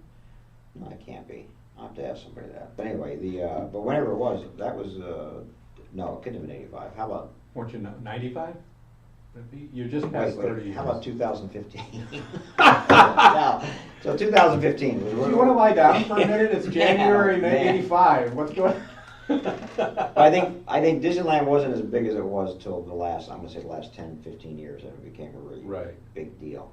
And I think that's why it's so popular now. It's a young collectible. That's what I'm trying to say. So is agree. animation art. It's a young collectible. Even though it has always been out there and always been sold, Crevassier galleries, and there's always been little Disneyana conventions and things like that. It's the last 20 years where it's really taken off. And You know, the become- turning point I saw was the 30th anniversary Haunted Mansion event in 1999. That was packed. That was the response to these limited edition. We're only doing 250 of these for Yes. it. It's huge. And before that, the Disneyana conventions. Right. That was where I think those, not D23, but those original Disneyana conventions were like these. and I think that's where Disney said, "Holy cow! Look at the popularity of these in this collector base and what they're spending. Let's do these special events too." And that's where it all came from. And you see that, and then just 2 years later, we have the Haunted Mansion Holiday 2001, yes, which is still with us. Yes, but I think that boosts all the Disneyland collecting, not just the Haunted Mansion and the Pirates. And just before we went online, we were talking about that. You know, it seems since the beginning, or since the 60s or 70s, let's say, that Haunted Mansion has been the absolute most popular ride there is at Disneyland. You know, merchandise-wise, the lines-wise. Sure, right. I mean, a new one will come up like a Space Mountain or a Splash Mountain, and those will get lines for a while. Yeah. But over time, consistently, and if you ask people what their favorite thing is at Disneyland, consistently, it's the Haunted Mansion. Mm-hmm. Always. Pirates, Small World, those seem to be the monsters, and those have been there since the 60s, right? Yeah. So the question is there ever going to be something that surpasses them? You know, do you think that maybe, what's the big ride in the Galaxy? Rise of the Resistance. Rise of the Resistance. Do you think that's going to take it over? To me, that is the only show that is on the level with those. I love Rise of the Resistance. I know you do, but you got to be a Star Wars fan to really like that, right? I don't think you do. I think it is so immersive in the feeling that you are on a space station and things. It's really well done, but it is somewhat of its time. Where to me, the Haunted Mansion and Pirates of the Caribbean are sort of timeless, you know. Well, that was I was about to say, is that it feels like the Rise of Resistance. You have to be. I mean, you can enjoy it, but to really enjoy it, you have to be familiar with Star Wars, and that always won't be that big a deal, you know, as much as it is right now. I believe in that sense it'll be on a par with Indiana Jones, which I love the Indiana Jones attraction, but it's not quite Pirates of the Haunted Mansion. It's hard because the attractions now are based on IP, so it's like the Haunted Mansion, Pirates, those were their own IP. They were their own. Yeah, so nobody had a pre-existing connection to something coming into it. Everybody kind of started from the same place. They were Disneyland. That's a good point. They were Disneyland's own at the time. You know what? For me, the problem that's happened with Indiana Jones is that when I first rode that ride, I understood what was going on. There was a story being told. You knew that when you went through that tunnel that those were air darts being shot at you when you get hit with air, you know, things like that. All that's gone now. They just rush through it. They've shortened the ride, and none of those things really mean anything now, you know. Right. And so that ride's lost a lot of its I agree. It's like you don't even really get the story of selecting the different gifts that you had. That was part of the magic. And the fact that where they wouldn't they drop dry ice to make it seem that like didn't last too long. It wasn't dry ice, but it was ice colored with tea. Oh, okay. I don't think that lasted very long at all. But you know, there's a lot of storytelling in the queue. It was designed so that it had to get you 1/8 of a mile from the tiniest footprint in Adventureland of any of the attractions to the biggest show building that they had ever built at that point. And so you have that long queue through the temple, which was all storytelling. Every bit of it was storytelling of what you were going to see. And just because of what people will put up with in a line now, they just queue you up outside where there's very little. There's just atmospheric storytelling, but not about the ride. Right. And then you rush through to the end, you know, when you get inside. The ride's just being jostled now. There's nothing more to it than that, you know. Yeah. And I'm not, you know, they'll take you in. It'll be dark, and a light will show up, and shadows of cockroaches. Let's move on. Let's move on. It's just not the same ride anymore. So I agree. That's a shame. But see, that's where that ride, and hey, the lines aren't the same for it either. So a lot of people agree with it. You know, I think that ride has lost a lot of its charm. Yet, I still can go into Haunted Mansion or into Pirates, and there's a story being told, and I can still follow the story, and it's great. You know, those stories stay intact, right? Even with little changes they made, adding Johnny Depp and all that kind of stuff like that. Yeah. It's fine. The story's still there, and it's still a charming ride for Pirates and Haunted Mansion. We still know what's going on as we go through there. Yeah, Johnny Depp's an interesting ad for Pirates. I don't feel like it took it over. You know, he's there for the scene. He's there, but he didn't take it over. And you go, man, that's a great figure. They're great animatronics. He's really effective because of the black eyeliner that he has. Makes his eyes look 100% natural in a way that is sometimes difficult on an audio animatronic figure. It's beautiful, you know. Yeah, no, he's a great figure in there, and you get it, and we can hear him, and we hear the sound. Yeah. I go back to Indiana Jones now. You know, you barely can tell what's going on at the end when he talks to you. You had to look. They're just rushing you through it, Yeah. just getting you out of there. You know. Yeah. Again, that hurt that ride a lot. So I just wonder. And Rise and Resistance, you know, what's going to happen when those lines start to die down? Are they gonna you know, speed that right up? They'll to put it? Stitch in it. They'll put Stitch in it. You never know. You know. Rise of the Resistance, Stitch Escape. Do you Or, think or that, are we going to go to a Mandalorian, you know, themed to that, or something different? You know, where they change it out from the Rise of Resistance. do you think that Haunted Mansion and Pirates have a bigger audience because of the characters in the rides, like something like Matterhorn and Big Thunder, which don't necessarily have like human characters to really attach to? I think they're two different rides. I think one is telling a story. Look, you can ride on Haunted Mansion, and the other thing is that everybody can go on Haunted Mansion and Pirates. There's nothing that's going to keep you from going on it like Matterhorn. You know, Yeah. Matterhorn. I don't want to be the whiner. It's so uncomfortable. You know? Yeah. So it, you know, it feels like the first steel coaster. it does feel Yeah. like man, you get beat up on that ride. So you know, I don't think it's going to be as popular because not as many people are going to ride it. You know, and Space Mountain you've got as an alternative, which is a better ride, and then you've also got a California Adventure, the roller coaster there, which is a better ride. So I don't know that lasts. I mean, the Matterhorn. Whenever I'm there, always has a line for it, though. You know, I look at the lines and what doesn't have lines, and you know, I'm always afraid they're going to take out Storybook Land. You know, and that's just but that's a great ride for little kids, and it's been there since the park opened. You know, and I'd hate to see that go. So. Yeah, it's really charming. Yeah, you know, Autopia. I mean, I'm sure that's not as popular as it was. I know they're changing it or changing the cars, I guess, but Yeah, well, they do that often. yeah, that part's fine. You know, will they take it out sometime? Who knows? You know, that'll be a trick. It was this board game. The box is kind of beat up, but the inside is still sealed. It's beautiful, beautiful condition. Well, that's great, and this is a wonderful world of color. Such an important thing. Yeah. And it's got duck-shaped pieces instead of generic figures. This is, you know, they. I always go back to the fact that in '62, when this show came out, The Wonderful World of Color, nobody had color TVs. Right. You know, which is amazing. You know, and you have to think this made people want to buy TVs. It Color did. TV. Yeah, You have to say that it had to be, you know, just the perfect thing. And we know, and for Disney, because he was already using color. Yeah. Cells and you know, everything was in color anyway. It was an easy transition for him, Right. where it might have been harder for other studios to make that transition to color for TV. But Yeah.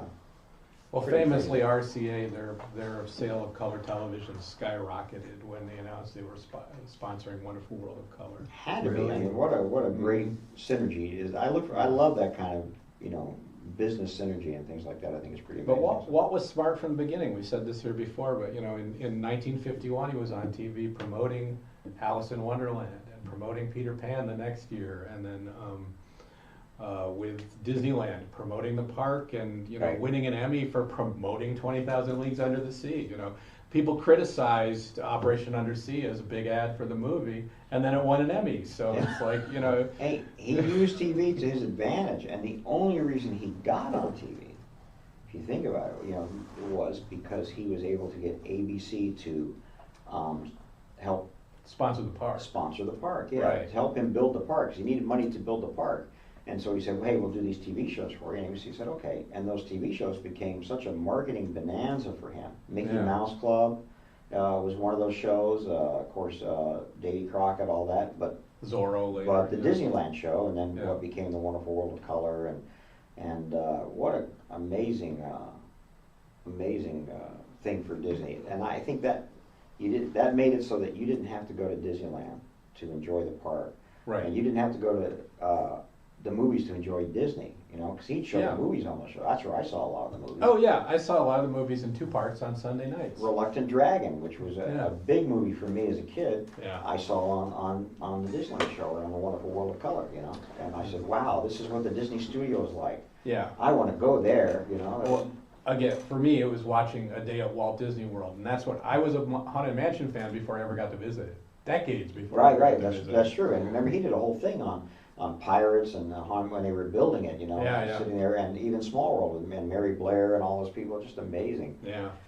Amazing. Hey, see this Ellen Shaw Yeah. book? Great book. Yeah. Very rare book, and it's getting what it should get as far as price. But we didn't mention that in the auction coming up in 2 weeks, we have a piece that we've never seen before. Yeah. Anywhere. Even the likes of. A matte painting from Darby O'Gill and the Little People Yes. by Harrison Peter. Ellenshaw. I get him. By Peter Ellenshaw. Yeah, the master matte painter who did Mary Poppins, 20,000 Leagues, all those matte paintings. We've had his paintings. He painted later after he retired. He did. But this is an actual production. This matte is one of his painting. work pieces. Amazing, Yeah. amazing piece. Yeah. So I'm excited about that. Again, another reason for you to look at that catalog. It's really, really crazy good. And you guys are doing crazy good with the internet bidding in this auction, so we really appreciate that. There's a lot of bidders online right now, so thanks for listening. And let us know your favorite Disney live-action films, live-action animation adaptations, Yeah. and anything you want to talk about. that's what. Yes, exactly. The That's what we're 3 here for. French Laughing Cow cheese promotional handkerchiefs. My Can't get favorite these. item. in Yeah, this you auction. did mention these before. Yeah, these are pretty odd and pretty weird, huh? These are crazy. That's a brand in France. So La Vache qui lit pastilleries. Jacob should be able to. My accent's not great, La but, Vache qui lit, right? but that is the cow who. laughs, as No. I understand it. Reet? No. It's Google Translate for you right there. But it's Reet pastille. Pasture. It's got to be pasteurized or pasteurized. Pasteurisé, maybe? Yeah, with yeah, the two yeah. E's. Yeah. La vache qui rit. Said it's the Laughing Cow pasteurized. Yeah. But these are fun. I don't know if Goofy seems to be hiding from the cow, but he's amused. So Yes, but that's great. Yeah. It's great that, of course, you see a Briar Rose there, which is Yeah. good. That's our, that's a cue that we know it's after 1959. So right. That's always great. That's always the thumbnail. I mean, it's obvious, but when you're trying to date a piece that has a group of characters, like You look for who's the the latest? character, Saludos yeah. Amigos. Okay, it's- Exactly. Bongo Exactly shows right. up at one point, and Cinderella's added in, and Lady and the Tramp, and yeah. We're going to take a break in just a minute, but I want to stick around for just a couple pieces. The ghost? We're in our own haunted mansion right here. We're going to get to these stamps. Who made this picture? Who painted this? No, I don't. I do, but I can't remember his name. That's why I was hoping you did. But That's a nice story. yeah, I'm here for you. So listen, I had a late night. But You had a late night in January I'll let you know by 1985? January. Yeah, how I feel about everything. No, coming up, I see this Mickey Mouse push-button telephone. And, Yeah. I think that's pretty fun. And I know, do you know when the first Mickey Mouse telephone came out? I don't. Remember the classic one that's like this but is rotary? Yeah, it's 70s, and they're pretty close to the same time. The push button was earlier Really? than you would think. Yeah. Really? Yeah. I like this. We've had these before, by the way, real quick. These uncut sheets of stamp, I think, are really cool.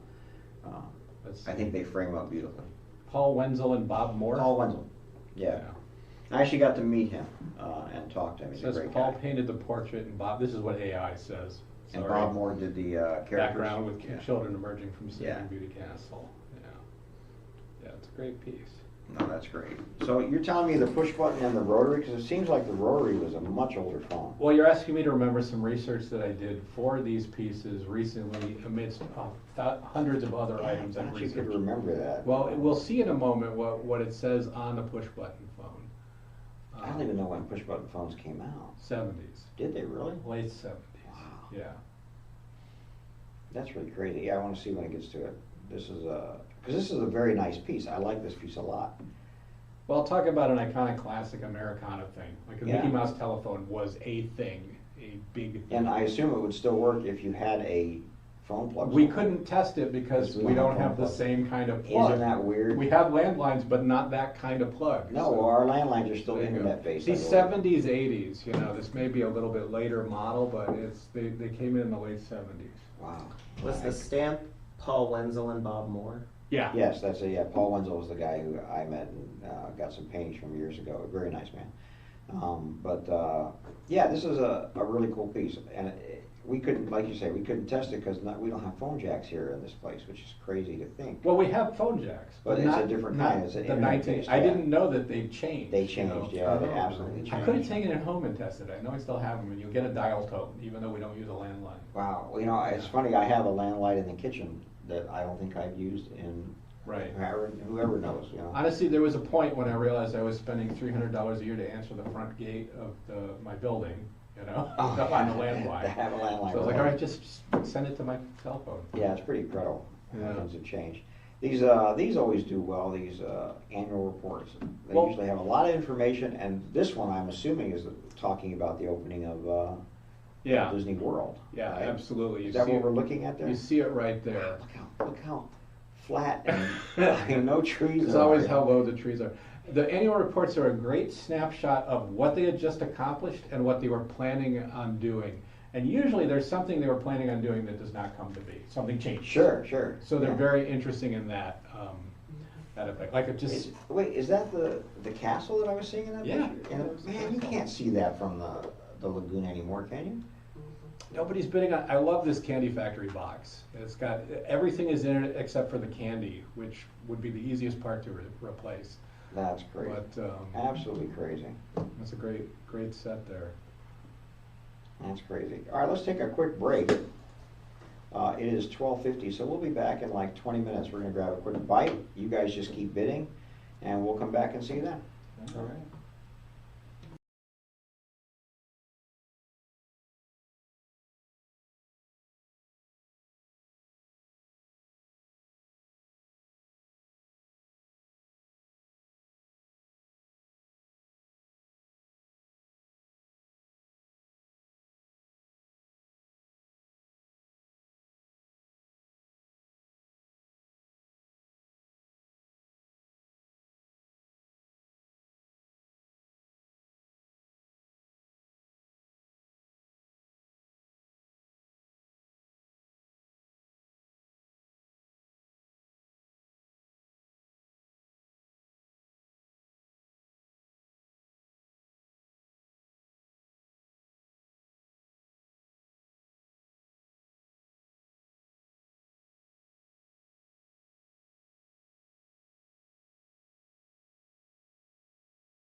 Hey guys, we're back. Thanks for all the great bidding. I'm sitting here watching you guys as we go. We're in our little selection of Walt Disney Classics Collections figures. Yeah, I didn't realize it, but this collection ended in like 2012. Right. I say 2012, 2013. Yeah. So it's been gone for 12, 13 years now, which Yeah. is amazing. I can't believe it's been discontinued that long. Yeah. Because they're still just really beautiful pieces and just as popular. It feels like as popular as ever. You know, they made like again, I'm going to throw up numbers. I don't know the facts of 1,000 a little over 1,000 different figurines for this collection. That sounds right. Yeah. Over, I guess, if they closed in 2012, when did this start? They started in the early to mid 90s. Really? Yeah. That's a lot. I mean, they did a lot with these, but this was a great. It started in-house, I believe, and then it went to UNESCO, and then I think in 2012 it was going to go to Precious Moments.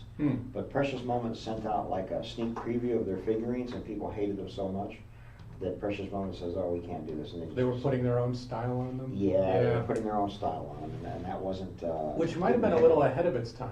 It's like, I don't know when Funko started. Basically Well, you doing know, that same even thing. now the Jim Shore figurines and all those come out have a different style and things to them. Right. But that Precious Moment style, when these things are so true to model, you know, Right. didn't fly well with the collectors, Yeah. and so that was it. They backed out of it, and that was the end of it. But yeah, it's amazing. That's a lot of figurines they put out, and There are more of these of the Mickey and Friends characters than I realized. I'm always seeing ones that I wasn't familiar with. That's new to me. I think it's based on the Studio Christmas card, right? it's based on Studio Christmas card, and I noticed a lot of stuff. You know, they call them the Fab Five, right? Right. Who are we missing there? It's either Goofy It's or Goofy, yeah. Daisy is sometimes included. No, she'd be the Fab Six. This Well, Fab Five would be Goofy, I think. Sometimes you leave out Pluto and put in Daisy. Okay, that's fine. They're Yeah. interchangeable. Yeah. But there was a time when that phrase Fab Five, those are very popular. They were making artwork with them, Right. just putting them in different situations and stuff like that. And really a crazy amount. But I remember when these first came out. It was I think the first one was the field mouse from Bambi, Yes. grabbing the dewdrop, you know. Yeah. And then they came out with the Bambi set, and they stayed with the classics very much so for the first, few Right. years, as much as they could, till they had, gone through every major film, and then they had to go start doing side characters and the villains and things like that, and then eventually they caved in and started, because it was classics. The idea was the classics, movies and classic characters. But then they started doing the more recent stuff too. Nightmare And it Before sold Christmas. just as well. Yeah, I mean it's amazing. Yeah. But just a great product all along. I think it really holds up. Yeah. I remember at the time, you got a stamp on the bottom of the figure with a symbol unique to the year that you first joined. No, it was the symbol is unique to the year that it was made. No. No, if you were an original member and remained one, you always got the Steamboat Willie, it's either the wheel or hat symbol on there. Yeah. Are you sure? That was it at the beginning, 100% for sure. Wow, no, I thought that was just the mark about what year that figurine was made, Yeah, It was made the first year, the second year, the third year. I think at the time, like I say in the late 90s, if you were selling a figure on eBay, it was more valued if it had an earlier member's stamp. I don't believe at this point anybody's tracking that. You can look it up and find out what stamps were used for I remember which the year. stamps, yeah, I remember for Yeah. sure, but I always thought that was just like I say, the year. They might have done Right. that too, actually. It might have been just generally released with the year's stamp, but you could order it with your stamp. That's interesting, Yes. very interesting. Yeah. I had no clue. And coming up, I think in like 6 lots is what became the most popular of this grouping. I think were the villains. And we have the Maleficent Dragon piece coming up, which Yeah. is really nice, really pretty, and they became very elaborate. And I always wonder how these even survive shipping, or taking them out of the box. Oh, yeah. Yeah, just amazing. No, intricate examining some of that them one, we were very careful, and I don't think we took it out of the box. Yeah, we could it's so view big. it in- Yeah, it's just in so scary to do it. space. I mean, that's always my fear with those big intricate ones that are amazing. But like the Chernobog Classic, the Headless Horseman Walt Disney Classic, That's a great one. the Dragon that we're going to see here, any of those villains always seem to be the big sellers in these. Mm. And believe me, I don't know if people collect 3D things as much as they used to, but I have a curio cabinet full of these, Yeah. And if you walk into the store here, you'll see a curio cabinet or two full of these, so. A few. That's, yeah, for sure, yeah, in the gallery, yeah, but, because we'll buy them now from estates and from things like that, and I just think, they're fun pieces, and they represent, and they're animated. I don't know if you noticed, this one maybe not so much, but they're not static in the term of a static pose. Right. Like that one we just saw of Clarabelle giving a cheer. She's moving, and that's part of the charm. They capture expression and motion. Yeah. I think we've talked previously about how the simple figures were popular. Remember simple ceramics in the 80s and 90s? You could buy them at Disneyland, all the different characters. And ceramics go back to the 30s for sure. Sure. With the board felt and all that. And it feels kind of like you were saying, people don't collect the 3D stuff as much anymore. Of course, it's still there, but this does feel like kind of the peak of it. This was the kind of end of that wave as a major thing. Yeah, you're right. And what people don't realize is that ceramics were a part of Disney products from the very beginning. That was because Walt was very much into ceramics, and we'd get Shaw Pottery or Vernon Kilns, to produce a line of products for them in our June 21st auction. We actually have some chamber pots, kids' chamber pots. The studio. That we have a set. He had two companies make them for him, and those were in-house pieces that Walt would give to employees when they had babies. So they had a chamber pot, and they would paint the baby's name on them, and he would give them out. And I guess when he stopped giving them out, there was some left over. Then it's sitting in probably the archive or the morgue that got out, and that's what we have there. But he was really into pottery, really much. Pottery and miniatures were like two of his big things, and so he made sure that stuff was made. So to me, the Classics collection is just an extension of that, Yeah, I can see keeping that. these 3D figures alive and stuff like that. And again, there's still stuff being made in 3D. But I remember going in the park and buying this little China porcelain figures, right? They didn't have plastic, right? They'd be, you'd get a little glass lady or a little glass Tinkerbell, things like that. It was pretty. I remember, as a kid, going to Niagara Falls, and there would be the gift shop that was full of shelves and shelves of these glass shelves with the little figures, some Disney, and they were glued to the little cardboard. Yeah, right? absolutely. And there might be two together, and they're glued to the little cardboard. You go, oh, this one's $6. Mom said I could spend $5. Yeah. Mom, please, the $6. That was it. I love that kind of stuff, souvenirs. And they did it at Disneyland too. That was Hagen Reneker as a company. They made those little miniature ceramics. I love those glued on cards, right? Yeah. It said Disneyland on them. And then I'm sure they did it for Niagara Falls and for those other places too. But well, we had those beautiful sets of Hagen Reneker in a recent auction. Recent auction. And really got to see how finely made those were in tiny depictions of the characters in full. Those are great, absolutely great. And some of these, see this one, I don't know, this is 2012. So I stopped collecting these probably in 2005 or 6. So this is like, I just had too many, but you're getting to the point here, this is right before the end, 2012. Right. This is one I'd never seen, didn't know it was made, which I think is pretty funny. And I think the next one too, this is the Enchanting Calendar. I think all these Tinkerbells were done a little bit later in the line. Again, based, they had to base it on the popularity of the character, yeah, for sure. And then you spelled Tinkerbell correctly. Thank you. She's 2 words now. That's great. Good for you. That's funny. And then, but yeah, I think this is just a classic, no pun intended, line, and something that'll be collected for a while among those. And here comes the Maleficent. Yeah. And Dragon with the Prince Philip. It's great. Yeah, the Prince Philip was a separate. You could buy it without the fillet, but he really makes the scene. And you know who made the Prince Philip? Olszewski. Yeah, because he was doing miniatures at that time, not on his own, but with the company. So there you go. Yeah, that's a great piece. One of my favorites, I think. The big tower and stuff like that. And man, I don't know how that keeps from breaking. I really don't. So that's just I look at that and go, wow, that's just a great piece. Well, they're really well. I mean, I could say that Disney Packaging mastered the styrofoam at this time. Yeah, this was great packaging. The hard part about collecting these was that you couldn't throw the boxes away. Right. And you couldn't fold the boxes because they had the styrofoam The inside, solid, right? Yeah. So you had to have as much space to store the boxes as you did to display the figures, and it was it got to be a lot, you know. My attic was full of boxes, empty boxes, you know, because there's just no way you could do it. Because once you sell the box, the pieces aren't worth as much. That was the idea behind it. So that's pretty funny. And this is getting great bids. I've seen this piece go for $900, so I think this is probably an okay deal. So Yeah. not bad at all. Not too shabby at all. And now, well, there gets a bid. Good, fantastic.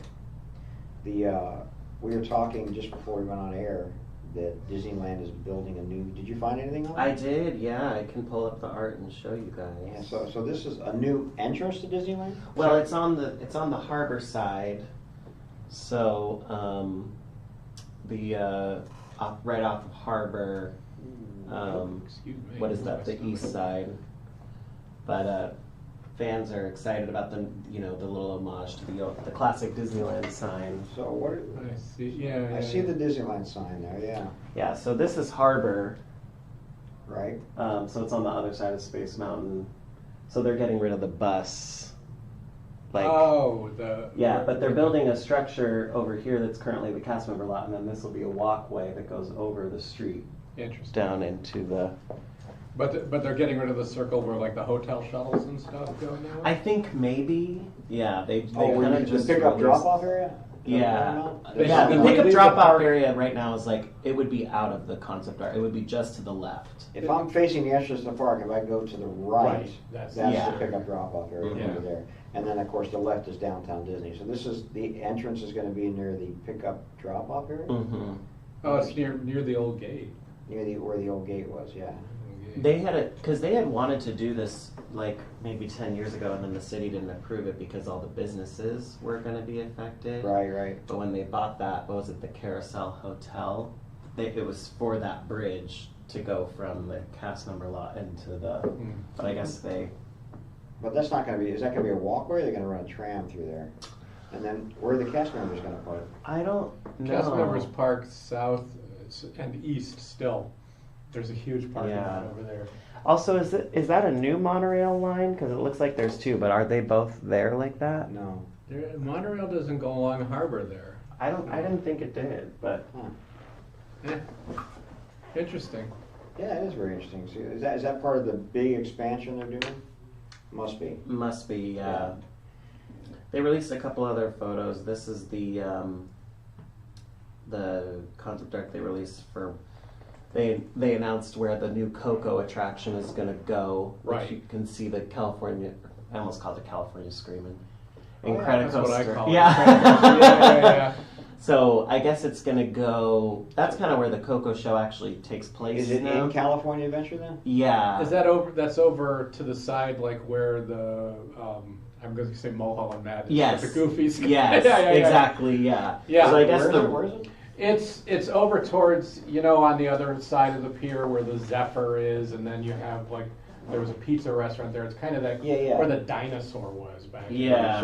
Sort of an empty area right now. There were kind of the little kid attraction, the little jellyfish thing and Right. stuff. And I guess Okay. the big show building they say is going to be backstage, so they're going to actually expand. the And park. I hear that's planned to be a boat ride too, which is Yeah. an interesting choice. Yeah.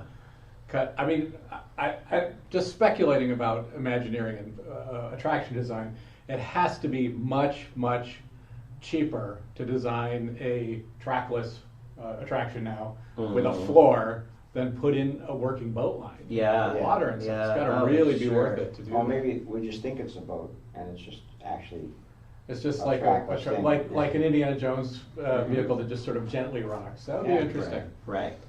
That way they don't have to use real water or anything like that. Who knows? Well, I heard it's supposed to be a boat ride. That's And interesting. there's another ride. The Avatar is going in where Monsters Inc. was. Yeah, that's. They're going to build the Avatar like the one in Walt Disney World? I think it's going to be a different Avatar story. It's not a land. It's one attraction. Yeah. Right. But the big deal in Animal Kingdom is that attraction. the Avatar attraction, Yeah. not necessarily the land, but I guess it's like soaring, right?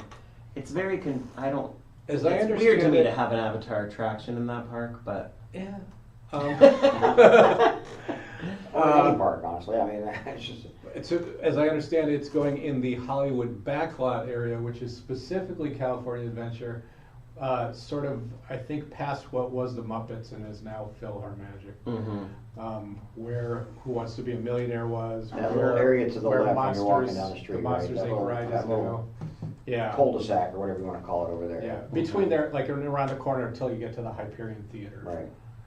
Um, We're talking like everybody who's listening knows exactly what we're talking about in California. When we don't know what we're saying, Yeah. isn't that where this was? Yeah. Next to that hot dog stand and the over there by this and stuff like that. Yeah, sure, that's where it is. That's the place. I don't see the white ones here. Are these prototype or just white cast? Whiteware they call them. Whiteware, yeah. Right. They made, I think, Just a handful. Right? no, well, 60 probably different figurines. 60 over and above those, 1,000 regular figures they made. Right. And because they did some whiteware where you got the whiteware plus the painted one, like they did Jiminy Cricket. I know that way, and stuff like that. But that's I really haven't, interesting. honestly. This is another one, and I don't know what year this came out, but this is another one that I don't recall ever seeing. These a lot of these. Well, 2006 is for this guy, but still, that's it's almost 20 years after the movie. So. Yeah. But they're still making Little Mermaid. There you go. Which, by the way, Little Mermaid, I believe, is probably the most popular character with Disney right now. And I say that because of the sales of the mermaid artwork. Right. Over and above Snow White and all those other female characters, right now Little Mermaid seems to be the one. So, and I guess that'll change as that group of buyers becomes a little bit older, and a new group of buyers comes in that grew up with Big Rapunzel, Hero 6. or Big Hero 6, or Rapunzel, though. Yeah, I think Rapunzel will be due in a few years to be the nostalgic. I enjoyed that movie. I'm surprised it doesn't get as much play as some of these others, but there's a lot of female heroes coming up. Heroines. How do you say it? I say female heroes. I don't know. Female heroes, yeah. Heroines, yeah. Heroines, yeah. So they're coming up, and because you've got, of course, Frozen. who? Frozen? Frozen, yeah. That had a couple that. female heroines in it. What year was that, Frozen? Female heroines. You know? 2013? yeah, 2014? It's Well, been my over 10 theory, years. my theory holds. You need about 20 years between the movie to come out to when those characters really get super hot again. Right. I mean, when the movie first comes out, they're hot. Yeah. But then we have to wait for those kids, to get into their 30s and 40s, Right. and want to recapture that piece of their childhood. With their own kids, too. Exactly, and share it with their own kids. You get a minute, I noticed there's a little bit of nostalgia that comes around when you hit college age. Suddenly everybody is into what they were into when you were 8 and 9. Sure. But so that's driving merch, but not so much the full. But something like DuckTales is coming up on 30 years, I think, right? Yeah. And quite Oh popular. no, it's past 30 years. Is it? That was like 88. Wow. And very, So very we're popular. we're at 37 or so. Yeah, well, I have a lot of friends who are really into the Rescuers, Mm-hmm. which would be late 80s, right? Oh, And, Rescuers 77. Not the Rescuers then. Down No, Under? the Rescuers? Or Rescue maybe the Rescuers Rangers? Down Under, Rescue yeah. Rangers? Rescue Rangers everybody's into. Oh, they're also into, like, this isn't Disney, but Land Before Time. Mm-hmm. That series that came out, Don Bluth series that came Yeah. out back then. We get a lot of requests for Well, Secret of Nim and like- Xanadu and all that kind of stuff like We're that. covering like the late 80s, early 90s. Yeah, mid-90s, that seems to be the wheelhouse, and that's why. So maybe it's a 30-year difference, because that's why Mermaid is so hot right now, and that'll move forward into Mulan and all that kind of stuff. I wonder how those cycles get affected by, like, Frozen was extended with Frozen 2, kind of brought it back, and that kind of like resets the cycle of nostalgia. Yeah, and in a did way. Frozen 2 do well? I don't know if it did. It did huge. Did it? Like box office, it was huge. I watched it. All I remember is that they were in the forest. It made no impact on me. It's like, I remember they were in trees. All you That's remember. all I remember now. Yeah, They were in the forest. That's good. That's very Here's funny. that Briny figurine though. Oh that yeah, we she's talked doing about very well. The earlier. Briny figurine did Yeah. well. Here's another one of those odd These great background characters. character. Yeah. And these are, I mean, that's pretty close to the size of the puppet in the film. It's a little shorter, I think, but that's pretty much, you know, what they were animating. That reminds me, we have in the June 21st auction, we have a puppet Right, from right. Nightmare of the monster under the bed. Under the stairs. Under the stairs. The one under the stairs. Yeah. Are you sure he's not Fingers under like the bed? snakes and spiders in my hair or something like that. Yeah, no, because he's right after the one under the bed. You kind of just see eyes. I made the exact same mistake. Oh, okay, under the Exactly. stairs, where He's you under the see his stairs. hands. Yeah, and- yeah. That's great. Yeah. There's a lot to him. He's waist up because Right, he doesn't exactly. come 'Cause he fully out doesn't of the come fully stairs. out, yeah. But I think that's an amazing thing to get an actual puppet from Nightmare Before Christmas. Come on, that's crazy good. Yeah. So that's a really cool piece in that auction also. And this has been a popular set. Oh, nice Right here. set. Yeah, this is a great set. This movie was big when it came out too. Mm-hmm. I remember this one well. You know, Phil Collins did the music, and it was just a great. Yeah. I Great, kind of like great that film. set better than I like the movie, if that makes sense. Yeah, that makes sense. I mean, You know. it's funny because the movies that I liked were the more unpopular movies from Disney. I really liked Home on the Range. Uh-huh. Which I Oh, thought did was- you really? Yeah. What does that look? Oh, you did? You know, No, I think it's interesting to know I'm people's the only taste. one, There was yeah. no judgment at all. I really like the villain's song from Home on the Range. Oh, the The- music's the- funny. Right, whole- Patch of great. Heaven's a great The movie's song. funny, and it got a lot of humor to it. I really liked it. And that and Emperor's New Groove.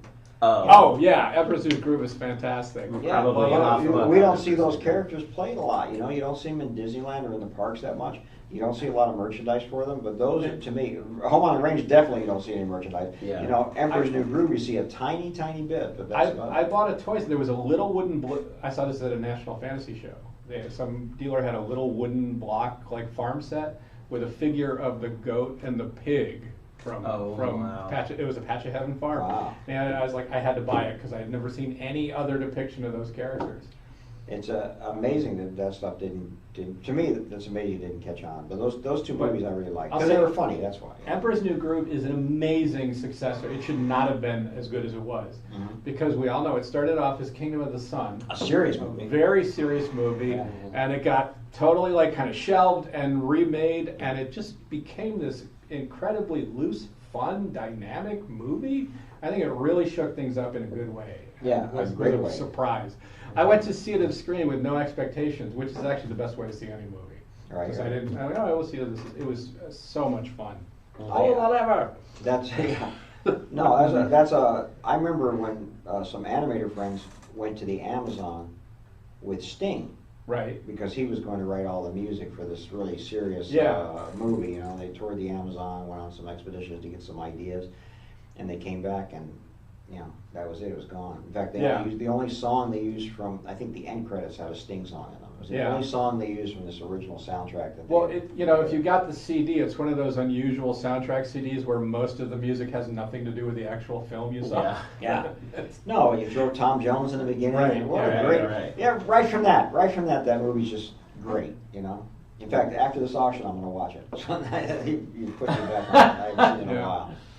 And I'll That I'll and just- Hercules I'll put up there. I really like Hercules. I didn't like Hercules. Hercules was okay. It grew on me. It's one I like a little more each time.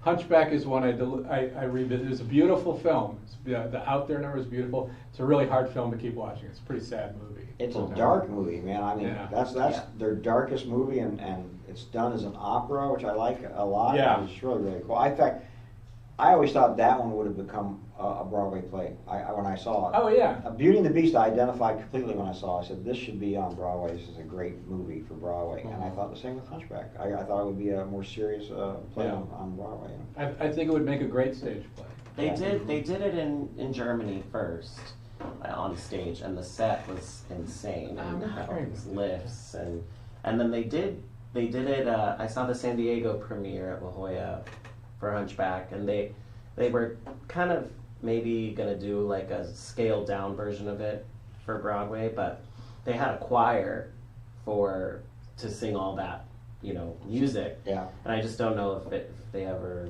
figured out how they could sustain the scope, because it's such a big Right. musical that how to kind of do that. And he's a great villain, an unsung villain, one of those you don't hear so much about Frollo, you know. Yeah. He's a great villain. Yeah, Hellfire is a. Yeah. Here's an Terrifying unusual song. classics collection piece. Yeah, this is, Malcolm I know Buckley. they didn't do a lot where they were using actual people, right? You know. Yeah. Did they make a Johnny Depp? Not, I've never seen it, if they did. I'm not sure. I thought there was at least one other Pirates figure like this. Of course, they had some great attraction Pirates of the Caribbean sets. Yes, those they did for sure, yeah. Yeah. Based on the Mark Davis art and stuff, yeah, those they did for sure. But these, yeah, I have no clue on this kind of stuff.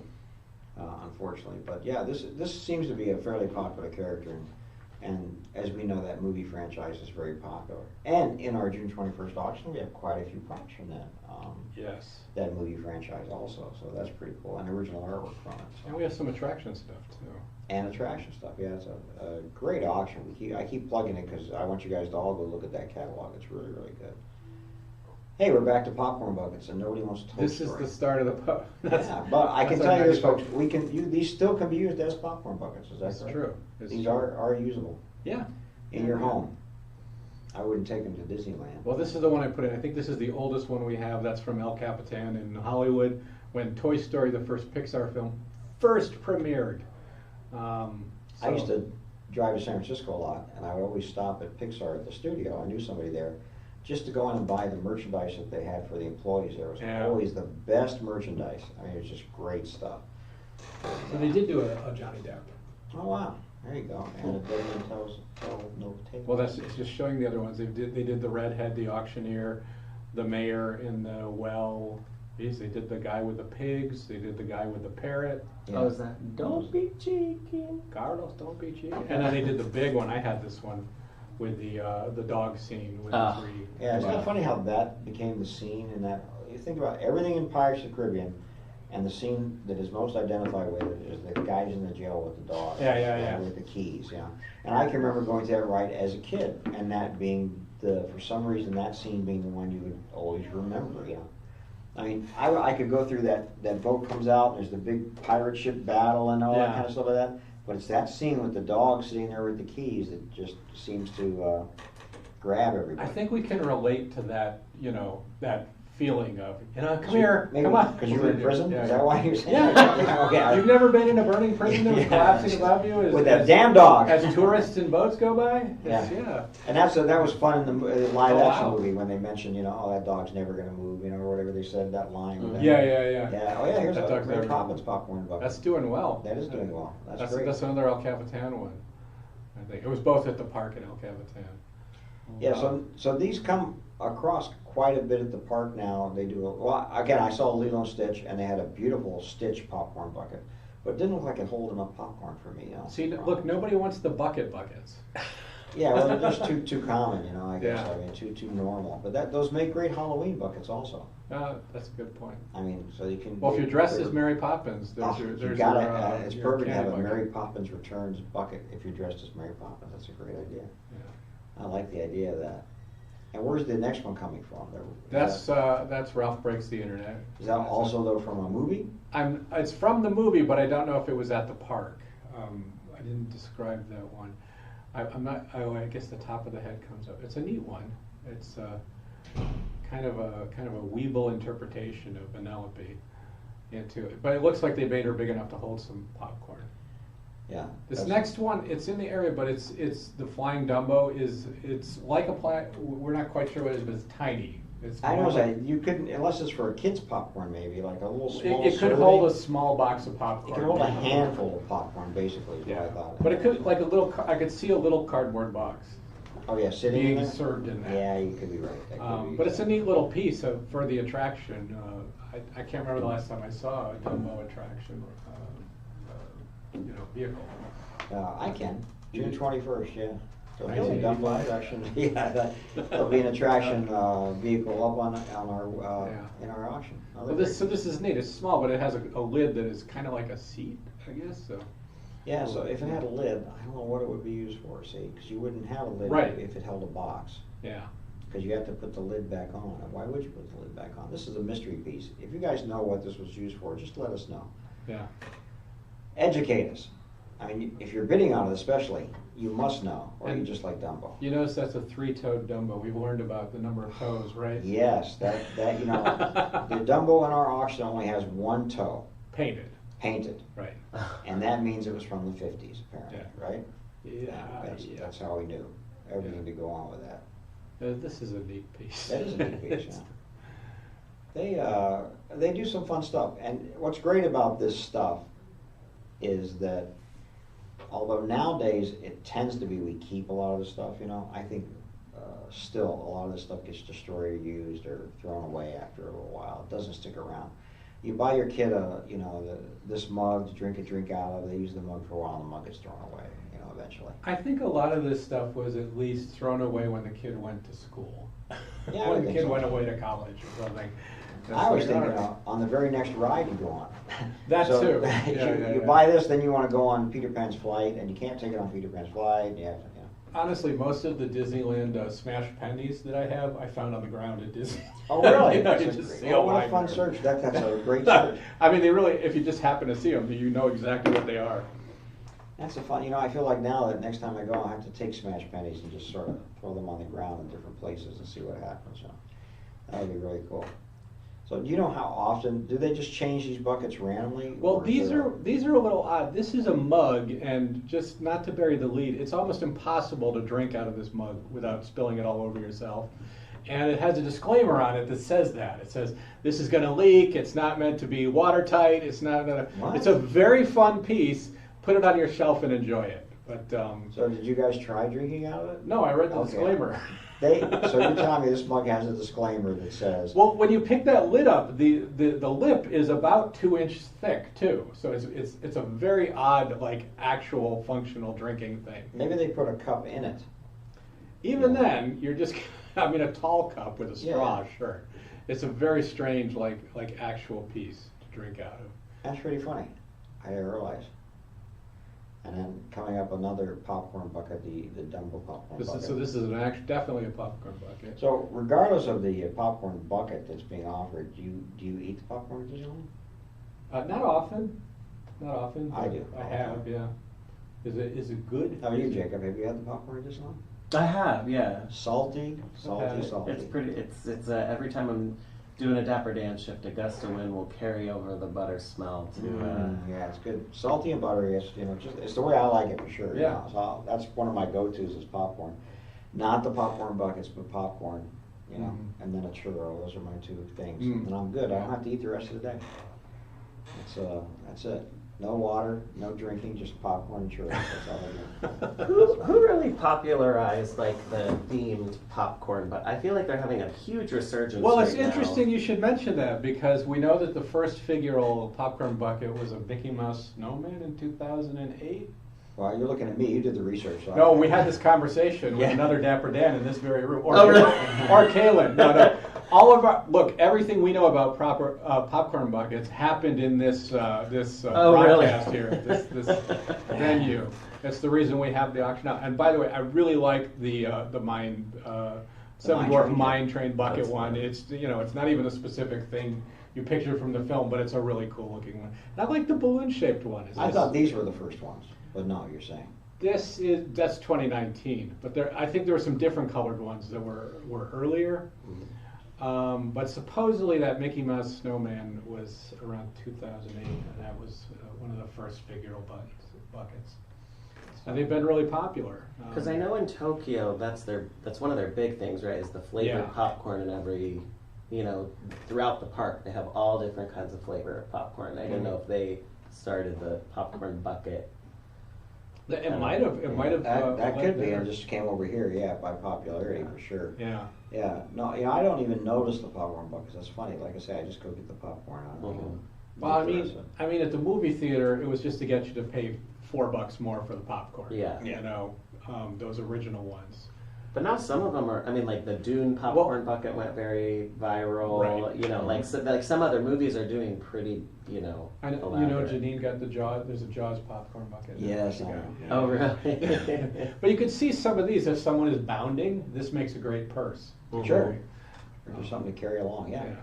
I get it. I mean, I really do. But I think it's funny. I wonder. Now you made me think of Tokyo. Are there Dapper Dans in Tokyo? I don't think so. There were in Hong Kong. They contracted them from America, but they're not there anymore. Because they have a main. They have a main street in Tokyo. A main street. USA? Yeah, that's the World Bazaar. That's so where it's the different, main that's street. right. Yeah. It's basically Main Street, but it's covered so that for the rainy season, there's a lot more rainy season. Build these parks where there's a lot more rain, huh? Yeah, and then the rain goes away. And the rain goes away. It'll start here now because of changes in climate. But so Tokyo has a main street, the 1800s main street. It's just covered. Well, I have to look at. I don't know about the theming of it, but I know that the original plan for Tokyo Disneyland was to make America's Disneyland in Tokyo. They wanted exactly the same thing. Which is where Hong Kong is also. Yeah. Yeah. And but there were slight changes to it. One of them being Main Street becoming World Bazaar, which is covered. The photos I've seen of it, it looks like our Main Street with a roof over it. So stylistically, it looks very similar. But I don't know much about the stores and what they have there. The entertainment. From what I'm seeing, there isn't a Dapper Dan in Tokyo. There is not a Dapper Dan. There's not a Dapper Dance at Tokyo. So that would be a great event there, I think. I That's think really they should cool. fly you all over there. And, I would. Hey. do a I set would of, like and then that. they can sell T-shirts and pins and say, see Yeah. the Dapper Dans in Tokyo. And, yeah. I mean, they love live entertainment in Tokyo, so.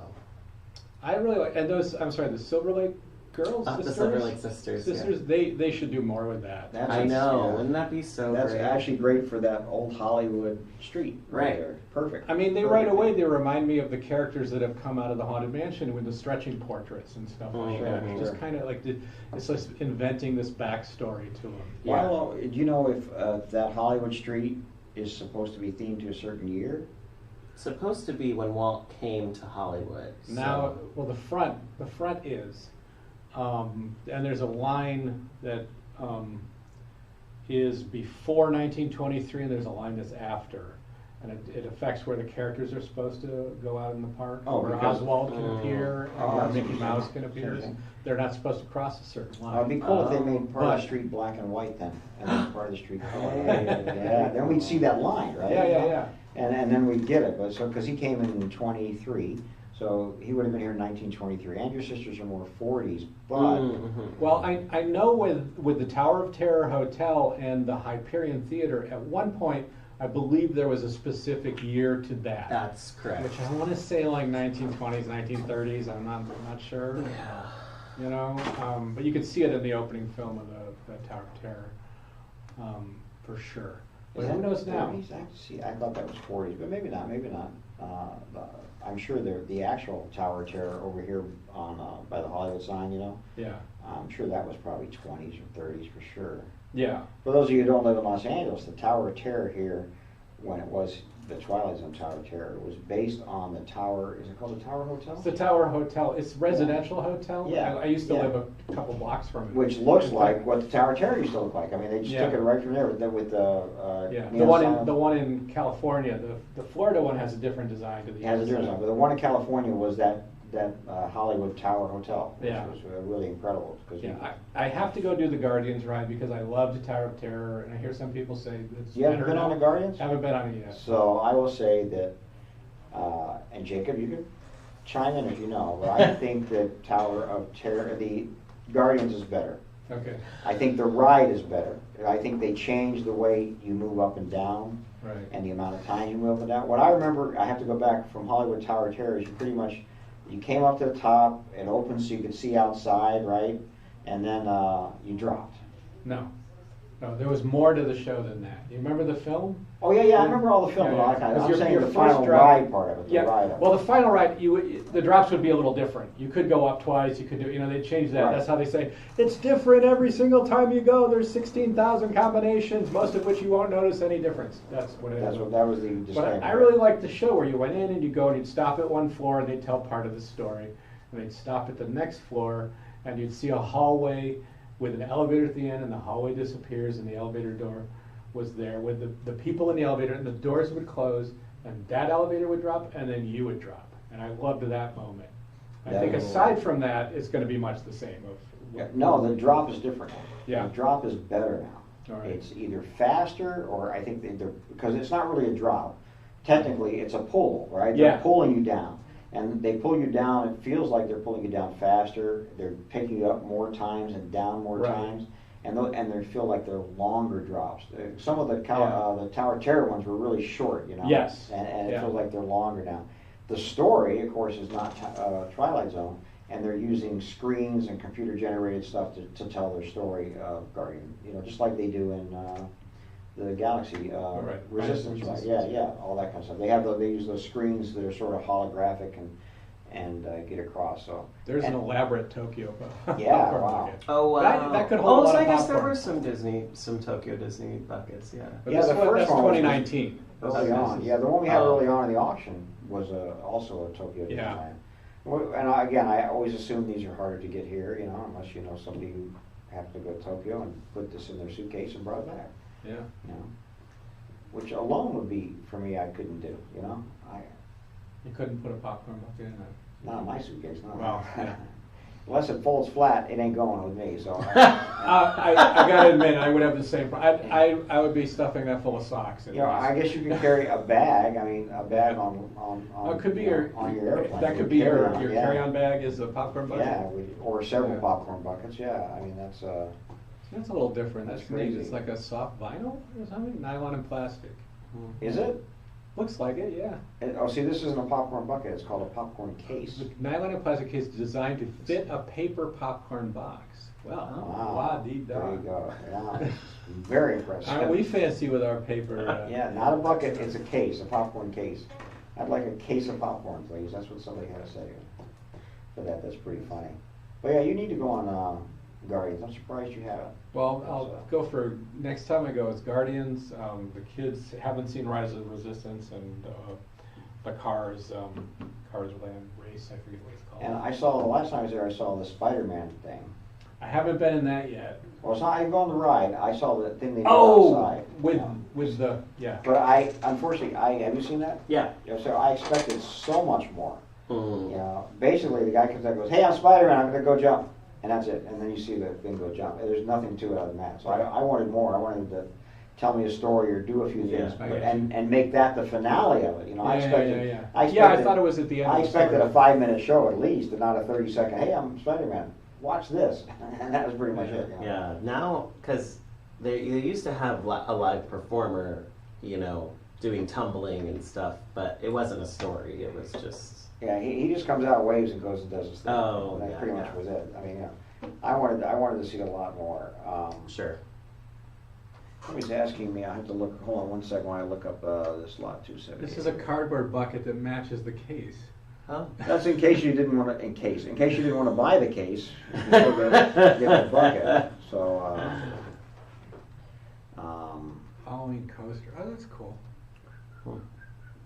Yeah, the Guardians of the Galaxy really reinvented the system because you have there's a buoyancy to it. Right. You know, it's not just drops. So Yeah, you but- kind of go up and. The best part was in to me in Tower of Terror, you could get these weightless moments. Sometimes there'd Yeah. be twice where you Yes. hit the top and go back down. Yeah. So the good So news there's is a lot of you get that. those every time, and every Yeah. one of them you get in Cool, Guardians cool. of the Galaxy. I think that was why I liked it so much. It was just for that. Yeah, I don't think the California Adventure version could ever compare to the Florida one because it doesn't have that moving through the. I've heard of that. It sounds very interesting. Yeah, it's really, really, really cool. And we're about to transition into the pin section. Get back to. I just have to answer a quick question here for somebody. And actually, I'm gonna have to look into it for this person. So let me do that. Actually, what do we got? It's 2:30. So let's take our break. We'll take one more final break, and then we'll come back. This auction has 390 lots in it. 337. 330. Oh, really? 337? Okay. Yeah. Yeah. So we'll come back in about 30 lots, and we'll finish this out. All right.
Hey everybody, we're back. Thanks so much for all the bidding and for sticking with us today. We got about 30 lots left, so it's gonna go pretty quick, I'm afraid.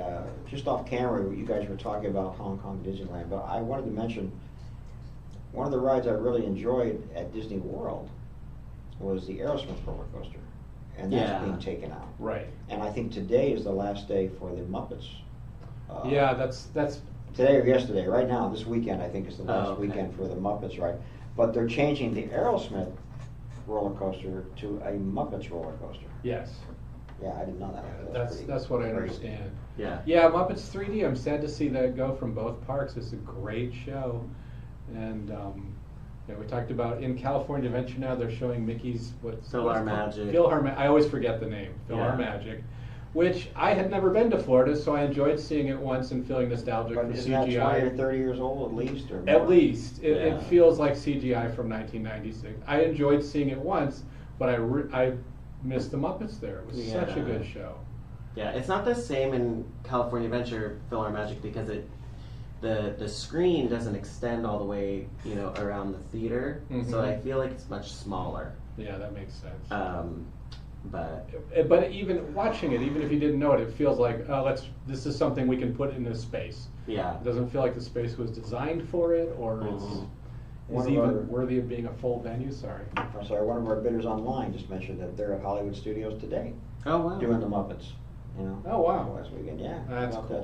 that. And bidding on their phone. There is a phone app, for our stuff, so you can actually bid on the phone while you're walking through Hollywood Studios or Shanghai Disneyland or wherever you are at the time. Anybody in Shanghai, just let me know. We were just talking about Shanghai too before, and I thought it was just the Magic Kingdom reproduced, but the Phantom Manor is different from the Haunted Well, Mansion. I don't know. Well, Hong Kong has Mystic Manor. Oh, I'm sorry, Hong instead of Kong's what I'm the talking about. yeah. Yeah. Phantom Shanghai- Manor is Paris only. yeah, exactly. Which that was closed when I was there. Ah, there you I go. was so upset. Which is basically it's very different from the Haunted Mansion, Okay. except for some effects, but it's Western themed. There's a different story to it. It's in Frontierland. Okay. It's Western thing. Now, what's the one in Hong Kong? The Hong Kong Mystic is Manor? Mystic Yeah. Manor. Yeah. And I don't even remember much. It's an old explorers or magician. Yeah, he's an explorer, but he's a collector, so he has, it's almost like it's a museum of all these objects, and then there's a little monkey that does something to one object, and they all kind of come to life, all of the Yeah. different, it's kind of like a Pandora's box. Is it creepy or is No, it it's more silly, but in that like spooky, silly way, I mean, I was talking with one of the Imagineers when they were developing it. He was saying, the haunted house is a different thing there than here, and that's why it's not the haunted mansion. Yeah. But it's Culture. also that I think it's that trackless system, Mystic Manor. That makes sense. And there's some really incredible effects Yeah. in it. And then we don't know. What is Shanghai? I don't believe Shanghai has a haunted mansion. I Haunted don't anything? know. I don't know much about the Shanghai park besides the Pirates ride. All I know is the Pirates and the Tron roller coaster will debut there, right? Right. And then I guess Tron's going to be in Walt Disney World at some point, Yeah. but not here, I don't think. Yeah. Is that going to be a roller coaster that makes a sharp right, 90-degree turn, light cycle? Oh, I hope so. I hope Okay. so. It's supposed to be a really great ride. Actually. Yeah, no, Yeah. it's in Tomorrowland in Magic Kingdom now. Oh, it is there now. Yeah. Okay, it's already there. Yeah, I Sure. just went on it And a month ago. Oh, it's so fun. really, Yeah. Really? It's shorter, for a new ride that has such a long wait, but it's very fun. Well, that's one that could be done maybe at Disneyland sometime. I mean, I'm waiting. I say this every time. I'm waiting for them to do something with the Carousel Progress building. Yeah. The whole area over there seems like it's just Yeah. wasted space, right? I think it's some kind of VIP lounge right now. Like it's or I don't even know. That could be the Tomorrowland Club 33. yeah, Right there. Club 2133. Ooh, good idea. Now you're on the right track. Oh You're my thinking, gosh. the right way. I think that'd be great, actually. But yeah, I'd like to all of see it. Tomorrowland needs some love. I Yeah, think. it does. It does. I mean, it's hard to make a land of tomorrow nowadays, right? Well, Walt's quote about it, as I've said here before, is like, once Tomorrowland stuff, once we make it, it's today, and then it's gone. It's Mhm. past. You know, as soon as they make it, it's you know. I like the '60s theme, you know, the Tomorrowland Yeah. of yesterday is what it would be. So that would be a sort of a cool and I mean, hip way to go. just imagine if they did that and they were basically remaking it, a makeover to look like new Tomorrowland from '67. Yeah. You know, and like just but with that fantastic floor. Yeah, why aesthetic. not? That would be a lot Why of not fun. have the House of the Future so we can see what we thought the House of the Future was gonna be like? You know? Well, the House of the Future with the Fantastic Four, Reed Richards talking you through it on screen. You know, Yeah, I love it. It could be a lot of fun. Yeah, I think that'd be a lot of fun. Yeah. That's a great idea. Yeah. I remember, that's what, I mean, again, Carousel of Progress, I was at Walt Disney World, but I remember when it was at Disneyland, them talking about, you know, you'll be able to buy clothes on your TV and things like that, you know. Yeah. It was great. You know, it's great to see that kind of stuff. And I think it'd be fun to see that again, just to Yeah. say, look what we did, you know. Yeah, yeah. Look what we didn't do, same thing. Absolutely. So that would be the way to go. I didn't know we had this cookie jar in here. Bill Justice signed. This is a Bill Justice signed cookie jar. Not only can you keep cookies in it, but it's signed by a Disney legend. So Yeah. that's a great piece. We're getting into some of the stuff from Tokyo Disneyland now. Is that what's coming up? Yeah. And the overseas parks? Yep. Oh, good. Very good. We've got the overseas parks, and then we finished with Nightmare Before Christmas. That's great. So, Jacob, you've been to every park but Shanghai? Yeah, I've been to Tokyo, been to Hong Kong briefly, been to Paris, Disney World. Yeah. Nice. What about you, Ed? I have been to Disneyland and Disney's California Adventure. Oh, so 2 of the parks. Yes. That's very Oh, you nice. haven't made it to Orlando. Never made it to Orlando. I can't believe you haven't made it to Orlando. My family didn't take vacations to Florida when I was a kid. We were in New York, so you know, Oh, just, okay. it's just. I mean, I think Did you that's- take vacations out here in New York? No. Oh, okay. I moved here, and then I got to work for Disney, Yeah, and then I went to sure. Disneyland. So how old were you the first time you went to Disneyland? Well, it was for it was when Disney Afternoon Alley was up, when the sign we have in the catalog auction, Disney's Afternoon Alley. So it's early '90s. Wow. So I was California Adventure was already open? No. That was in Fantasyland. Oh, the live, okay, I know. Yeah, I was thinking of the Disney the Afternoon outside. Live, or Yeah, whatever it's Disney called. Afternoon Yeah, Live, yeah. Yeah. So yeah, I was like, I don't know, 27 or something. Wow, so you don't have the childhood attraction to it that. But like I say, I watched The Wonderful World of Disney with A Day at Walt Disney World, and they showed the Pirates of the Caribbean, and they showed the 20,000 League Submarine, all that stuff I wanted to go do. I had dreams about being in Florida near the park, and my grandfather saying, I wouldn't have time to go to Walt Disney World. So I remember seeing the Wonderful World of Color and Walt talking about the Pirates of the Caribbean, right? You know, that show he does, and showing the animatronic figures that they were making and how they were putting the hairs onto this leg of one of the pirates that hung over the bridge. Right. And so the one thing when I went on that ride for the first time, I had to see was the hair on that pirate's leg when we went underneath the bridge. You know, he's hanging right over the thing. Yeah. That was a big deal for me because I had seen it on the TV. So.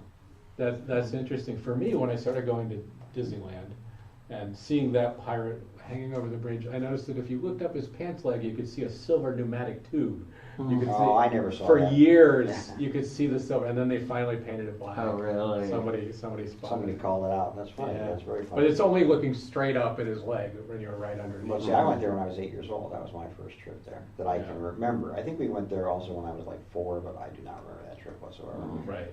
So, or maybe even 6, but the 8-year-old was the one I remember, and that was when Pirates had just opened, or around the time it opened, and so. Uh-huh. So I was able to go to that and the Haunted Mansion. So those have a special place with me because of that. So.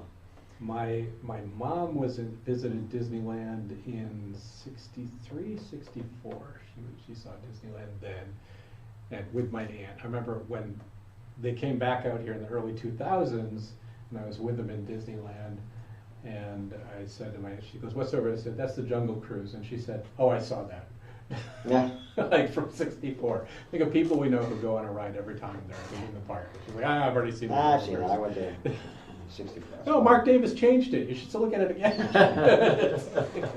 Well, my grandparents lived in Oxnard, and you know we get, I at his house, I could go in his house, and he would just have a million A tickets and, B tickets and C tickets. And, Right. we wonder why we have all these around. It's because if you were local, you would save them and use them the next time you went to the park. Right. Or try to use them, but you ended up not using them. Or you ended up buying a book, so you got the deal on the D's and E's. Yeah, exactly. And getting more A's and more and A's B's. and B's, yeah, exactly. Oh, you got a deal if you bought the whole book? Yeah. Yeah, there's so many of Oh. each in there at a certain price rather than buying them individually, so. Yeah. And yeah, that's why you have all these leftover books. We see So, those a lot. and there's a point where the A ticket was the Main Street vehicles and one other thing. It was like Carousel maybe? maybe the carousel. It was literally like, well, we could do the fire truck and then the omnibus and then the carousel and then Yeah. there's only so much you can get out of that. And you'd have to wait for because they only carry 4 people.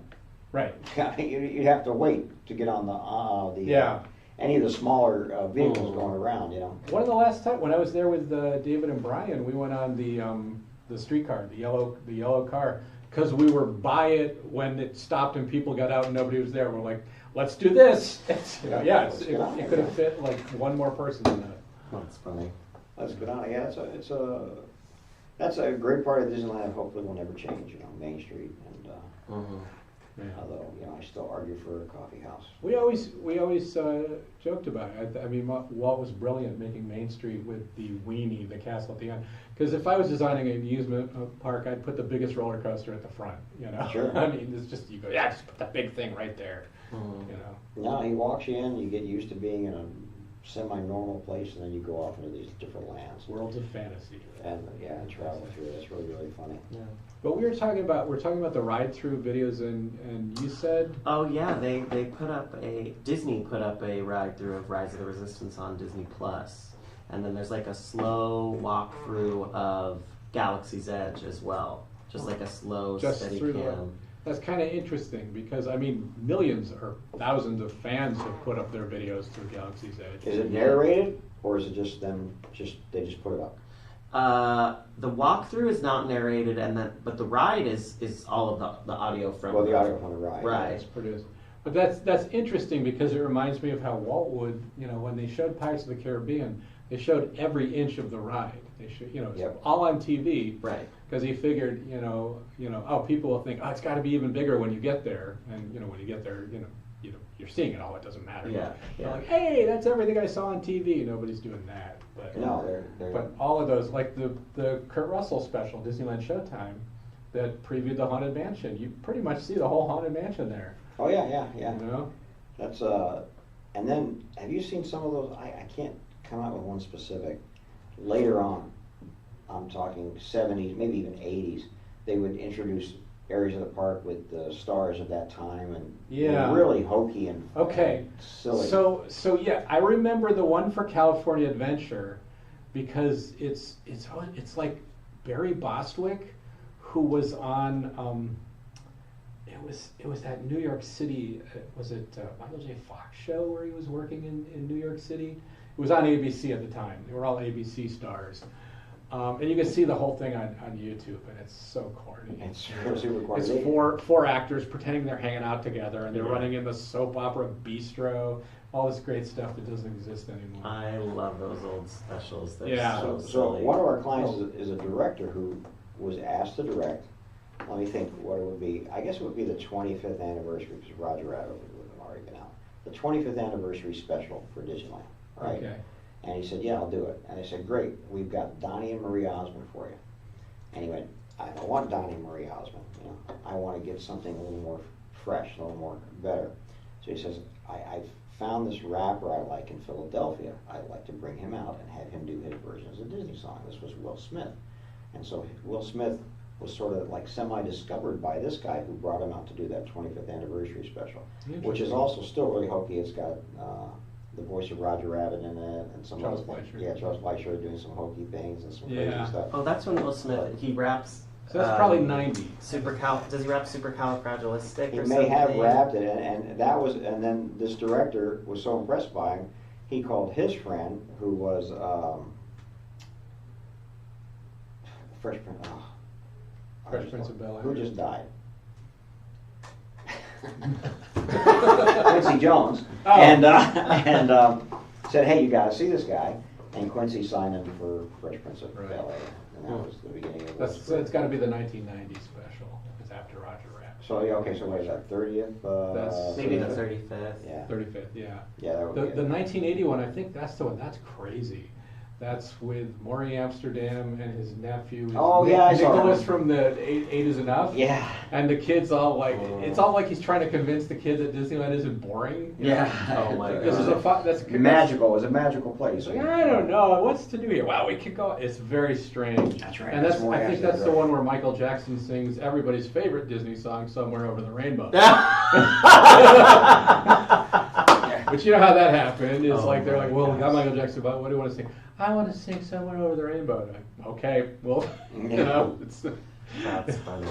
The Jackson 5 were also on it when he Sandy was in young. Disneyland is a Oh, fantastic it's hour of so television. good. What is it So- in Disneyland? Sandy Duncan In in Disneyland? Disneyland. The Jackson Fives on the Columbia singing Gilbert and Sullivan. You know, the Queen's Navy song, "When I was a lad, I used to." Yeah. Oh, it's insane. It's such a good show.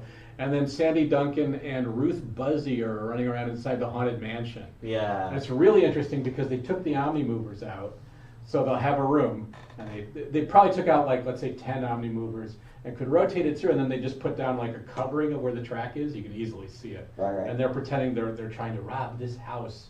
And you know about how 70s and TV shows had these stupid sketches and Sure, stuff. sure. It was that. I think Ted Knight's in it in the Jungle Cruise or something. It's Yeah. I have it on DVD. Wow, Oh, I'm yeah. sure it's on the internet. I have to look it up. Yeah. It's called Sandy and Disneyland. Sandy in Disneyland. There's a really silly. She does a number in New Orleans Square, and like it's this add-on, and the camera cuts, and then two dancers keep adding on, Right. And they're like shirtless, and it's just Yeah. like so very Mardi Gras, and, like. I mean, we so- go back to Disneyland Showtime was one of those shows. That's 1970, and it's an interesting show because Kurt Russell is kind of in Walt Disney's traditional role. Like he greets the Osmonds at the park and says, "Oh, hey, we're glad you're here at Disney today." Like he's sort of speaking for the company. Yeah, yeah. And then they're going to be entertaining, and that's where they have E.J. Peeker singing the telephone song at Tomorrowland. It's so over the top weird. Man, that's something we have to do is go back and watch all these specials, huh? They're really There's good. so many. I When love. you say really good, what do you mean exactly? Very entertaining. Entertaining? Okay. Yeah. No, I've got to tell you, I think Disneyland Showtime is one of my favorite hours of television. It's nostalgic and it is corny. The Kids in the Kingdom sing a Disneyland version of "This Land Is Your Land." It's so good, so good. Marie Osmond's walking right down the middle of Main Street's really good from one of those specials. I can't remember which one, but that's a great performance. See, I can lay claim to. I've been at the Haunted Mansion with Donny Osmond. Well, there you I go. stood on the lawn You're the in front one. of the Haunted Mansion with Donny Osmond. I wasn't alone. There were 10 of us with Donny Osmond. Don't get me wrong, and his family for a photo shoot. And the whole queue is full of people going, "That's Donny Osmond." Oh my goodness. That's funny. What a great thing. Hey, we're winding down here. We got like 10 lots left. So, or less. Or And you know this, 14, 337. This Nightmare Before Christmas just reminded me. Did you see that they're changing the character at Disneyland? They've re-sculpted the head to look more accurate to the film. It looks really good. Yeah. The Jack Skellington always looked like a guy in a costume. I'll just put it that What do way. you mean? What character? Where? In the, There's a in walk. the overlay? There's no. There's a walk around Jack Skellington that you see at times. I've seen him Yeah. only in by Pieces of Eight right there. He like appears right. He stands right there and greets Yeah. people sometimes Mhm. in the square. I did a 5K down there for the Children's Hospital once, and he and Sally were on the lawn waving to the the people walking through. But it was a very like ghoulish head, like very long Creepy. and thin with these oval eyes. But they've made it much more So- of the classic sphere. The Jack I saw had an appliance on his jaw, so he was talking. Yeah. Mm-hmm. Is that But- the same one we're I talking think about? I think it's the same one, but it was a little disturbing the way Yeah, that he it was looked. very Yeah, disturbing. yeah. Yeah. But they've made him better. They made him look more like the cartoon. They you know, actually like look the just like figure. this item. It's that exact shape. He looks like a votive candle. Yeah. Well, he was made. The one I saw was sort of made more like how they have princesses. They have Yeah. live a live person. They're called face characters, right? Yeah. Yeah. This was more of a face character with an Yeah. appliance and sort of a head. You know, it It was wasn't. kind of in between. It was He in between the talked. walk-arounds He and the face characters, Yeah. like this middle ground of something. You know, Yeah. it was just, talked. He looked like that, like that. But very, very interesting and frightening Yeah. stuff. I would love a live, stage musical version of Oh, Nightmare? Nightmare Before Christmas. Interesting. That's interesting. I wonder why that didn't go anywhere. There has to be rights involved with that, though. So Yeah. it always gets into that, you know. I think you could do so much fun with puppets and Yeah. costumes and Or just even in that world, Mhm. Jack Skellington and the Cursed Child. No, I didn't say that. Yeah. That could be. Yeah. That's very funny. I like this NECA stuff. There's a lot of interesting things that I never saw. I missed this entire line Yeah. of products when it came out. I never saw any of this. Yeah, I saw the little bit of stuff that was around in '93, but not this 10th anniversary. No, I saw the June planning stuff and whatever came after that. This was somewhere in between that and just, or after that, and just a ton of different kinds of unusual things, like this piece, the pop-up figure, the lamp the little pewter lamp that's coming up, the desk lamp is It's a very really unusual. nice. That pewter lamp is really nice. Yeah, I just don't remember any of this stuff coming out. I don't know why, but it just was totally out, not on my radar at all, or I would have bought into it, believe me.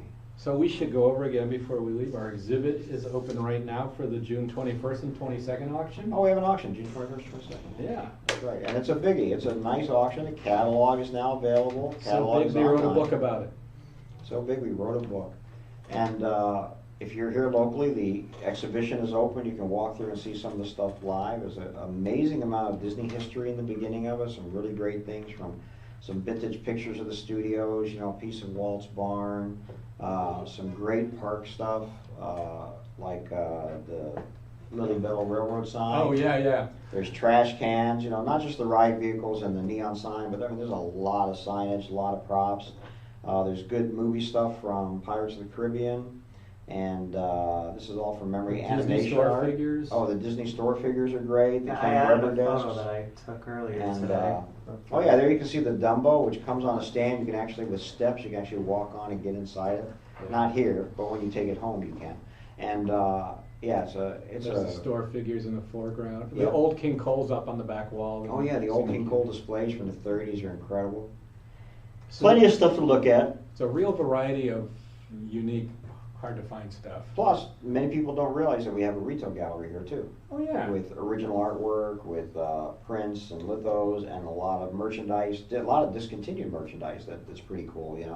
Old WDCC stuff and figurines, vintage ceramics from the 40s and 50s, and just a good wide range of stuff just to see there is like a little exhibition on its own. So True.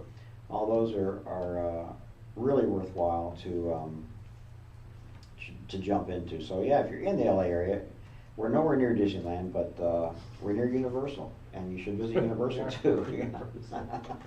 We're only a minute from Universal. Which, have you been to Universal? I have. And it's becoming extremely popular. Well, those fan nights that Jacob was talking about are really popular too. They're very smart with those. Yeah, they do great. Did They you do go to great. one of them? No, Nate Nate did, yeah.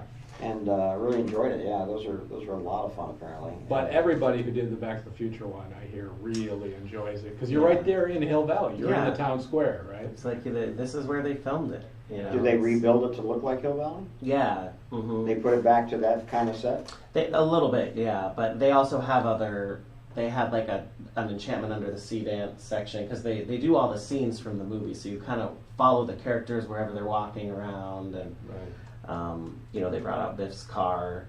All right. They did a lot of really cool stuff. How fun. That's really cool, 'cause that is the backlot of Universal.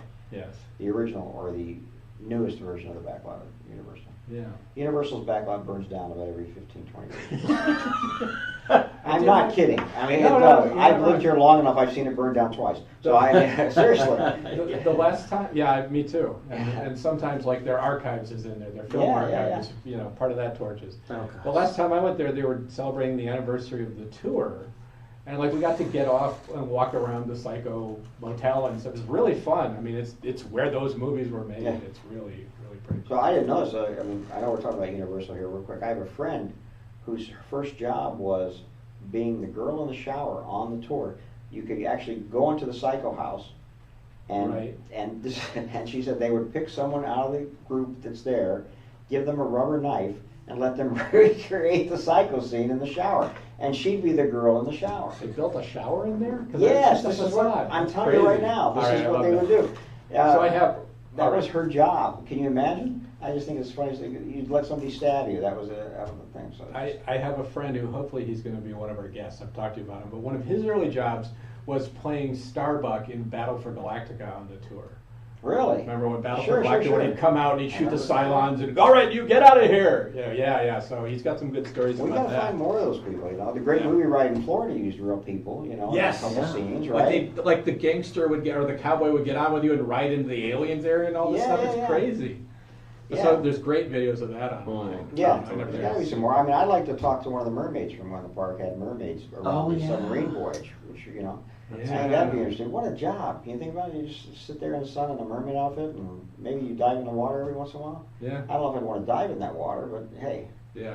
who knows? There's a lot of machinery in that water. Yeah, a lot of things in that water. Who knows? Swim here, don't Yeah. swim there. Yeah. Yeah, but still, that was such a wild time that they would do that. And I've always wondered who was like the spaceman that would walk around Tomorrowland in that outfit, you know? When did they? And the mountain climbers were there much Right. later than all that, right? They stayed. I think. Do they do them anymore at all? I've seen them Mhm. so in recent years. Yeah, I've seen them in So recent I years too. I yeah. imagine they still do them Mhm. at some times. Yeah, That's it's, something to wonder about. I'd like to see that here. I've got a, I've had access to retiree forums where old Disneyland. We should try to get some of the. I'd love to hear from people that worked in entertainment in the park. Maybe we should talk to some Dapper Dans and see if they have some connections and can find us. Like somebody who knows some, you know they got to work with somebody who knows. Oh, so and so was here in the '70s. Well, yeah, Yeah. they do have those. I occasionally get to go to the reunions of people who worked in the park between 55 and 85. Right. Right, so there is a few. You know, most of them Yeah, though yeah. worked rides, things like that. They all have great stories, especially the older ones who actually saw Walt in the park, you know, or, Right. or ran into Walt in the park. And they all say the same thing, that he would remember their names. It's which is incredibly Yeah. good, but it touched them so much that Walt Disney remembered their Weren't they name. wearing their name right there? No, he remembered their name. Hey, that's what those are for. No, they would remember the names. You know, one guy Yeah. served him hamburgers from the place. There was a little hamburger joint by the Golden Horseshoe, Mhm. and he was a hamburger cook there, and you know he would always see Walt there, and just great stories. I mean, just Yeah. I love those stories. There's got to be a whole podcast and stories from Disneyland right there. If you- Absolutely. I got to interview These someone who guys. worked the opening of the Haunted Mansion once. And Wow. talk about that. Yeah. Hey, yeah, that's great, and I think if you work in that park long enough, I'm sure you have stories about experiences that happened to you, good and both bad, and crazy things like that. I think are just the best. So yeah, let me see what we have to look into. Seriously, I have to Yeah. dig into that one, see what I can come up with. But that's fantastic. Hey, 3 lots left, guys, and again, we appreciate all the great bidding. This auction had a lot of bidding, so went a little longer than I thought. But so I appreciate you sticking in there. I think I can say we're confidently on track to be here June 28th for the next online auction, All right, we're gonna make it happen then. which will have animation art that was not in this one. Right, absolutely. Yeah. And some good stuff too. Some Yeah. exclusive pieces that I don't think you'll see very much of anywhere, and pretty nice. Plus more Disneyland Park stuff, obviously, and more stuff from the studio and merchandise and things like that. As this stuff comes in, we'll get it up online. And so June 28th is the big one. June 21st and 22nd catalog. And if you're in the area, come by, see the exhibit, and see what else you can find. Explore the gallery. It's a lot of fun.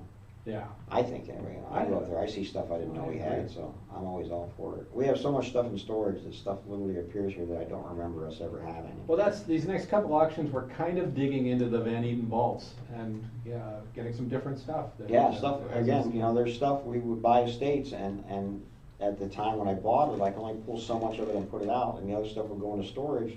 and then get buried by the next estate that came in on top of it, and the next one, and Right. so all of a sudden I'm going, I didn't know we had this, you know, that's so cool. So that's, so you guys will be surprised just like I'm surprised.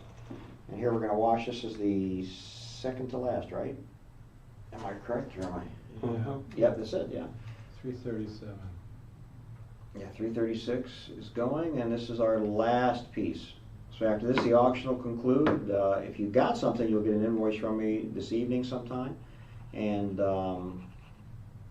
okay, I appreciate all the bidding on the final one too, that's great. And also pencil in July 12th for the All Disneyland online auction. That's going So to be a that's big one. June 21st, 22nd catalog, online 28th, and online July 12th, all Disneyland with special guest Jack Jansen. Yeah. Very good. This That sounds like a is lot of good fun. month. Yeah, Good month. it's a good busy month, and that'll be great. It's definitely going to keep me busy. I have to compare this to my schedule, so we'll see what happens. And we're winding down. Unless you guys put a final bid, we're done. They're tired of hearing Thank us. you guys so much. We'll see you on the next auction, and talk to you soon. All right. Bye-bye.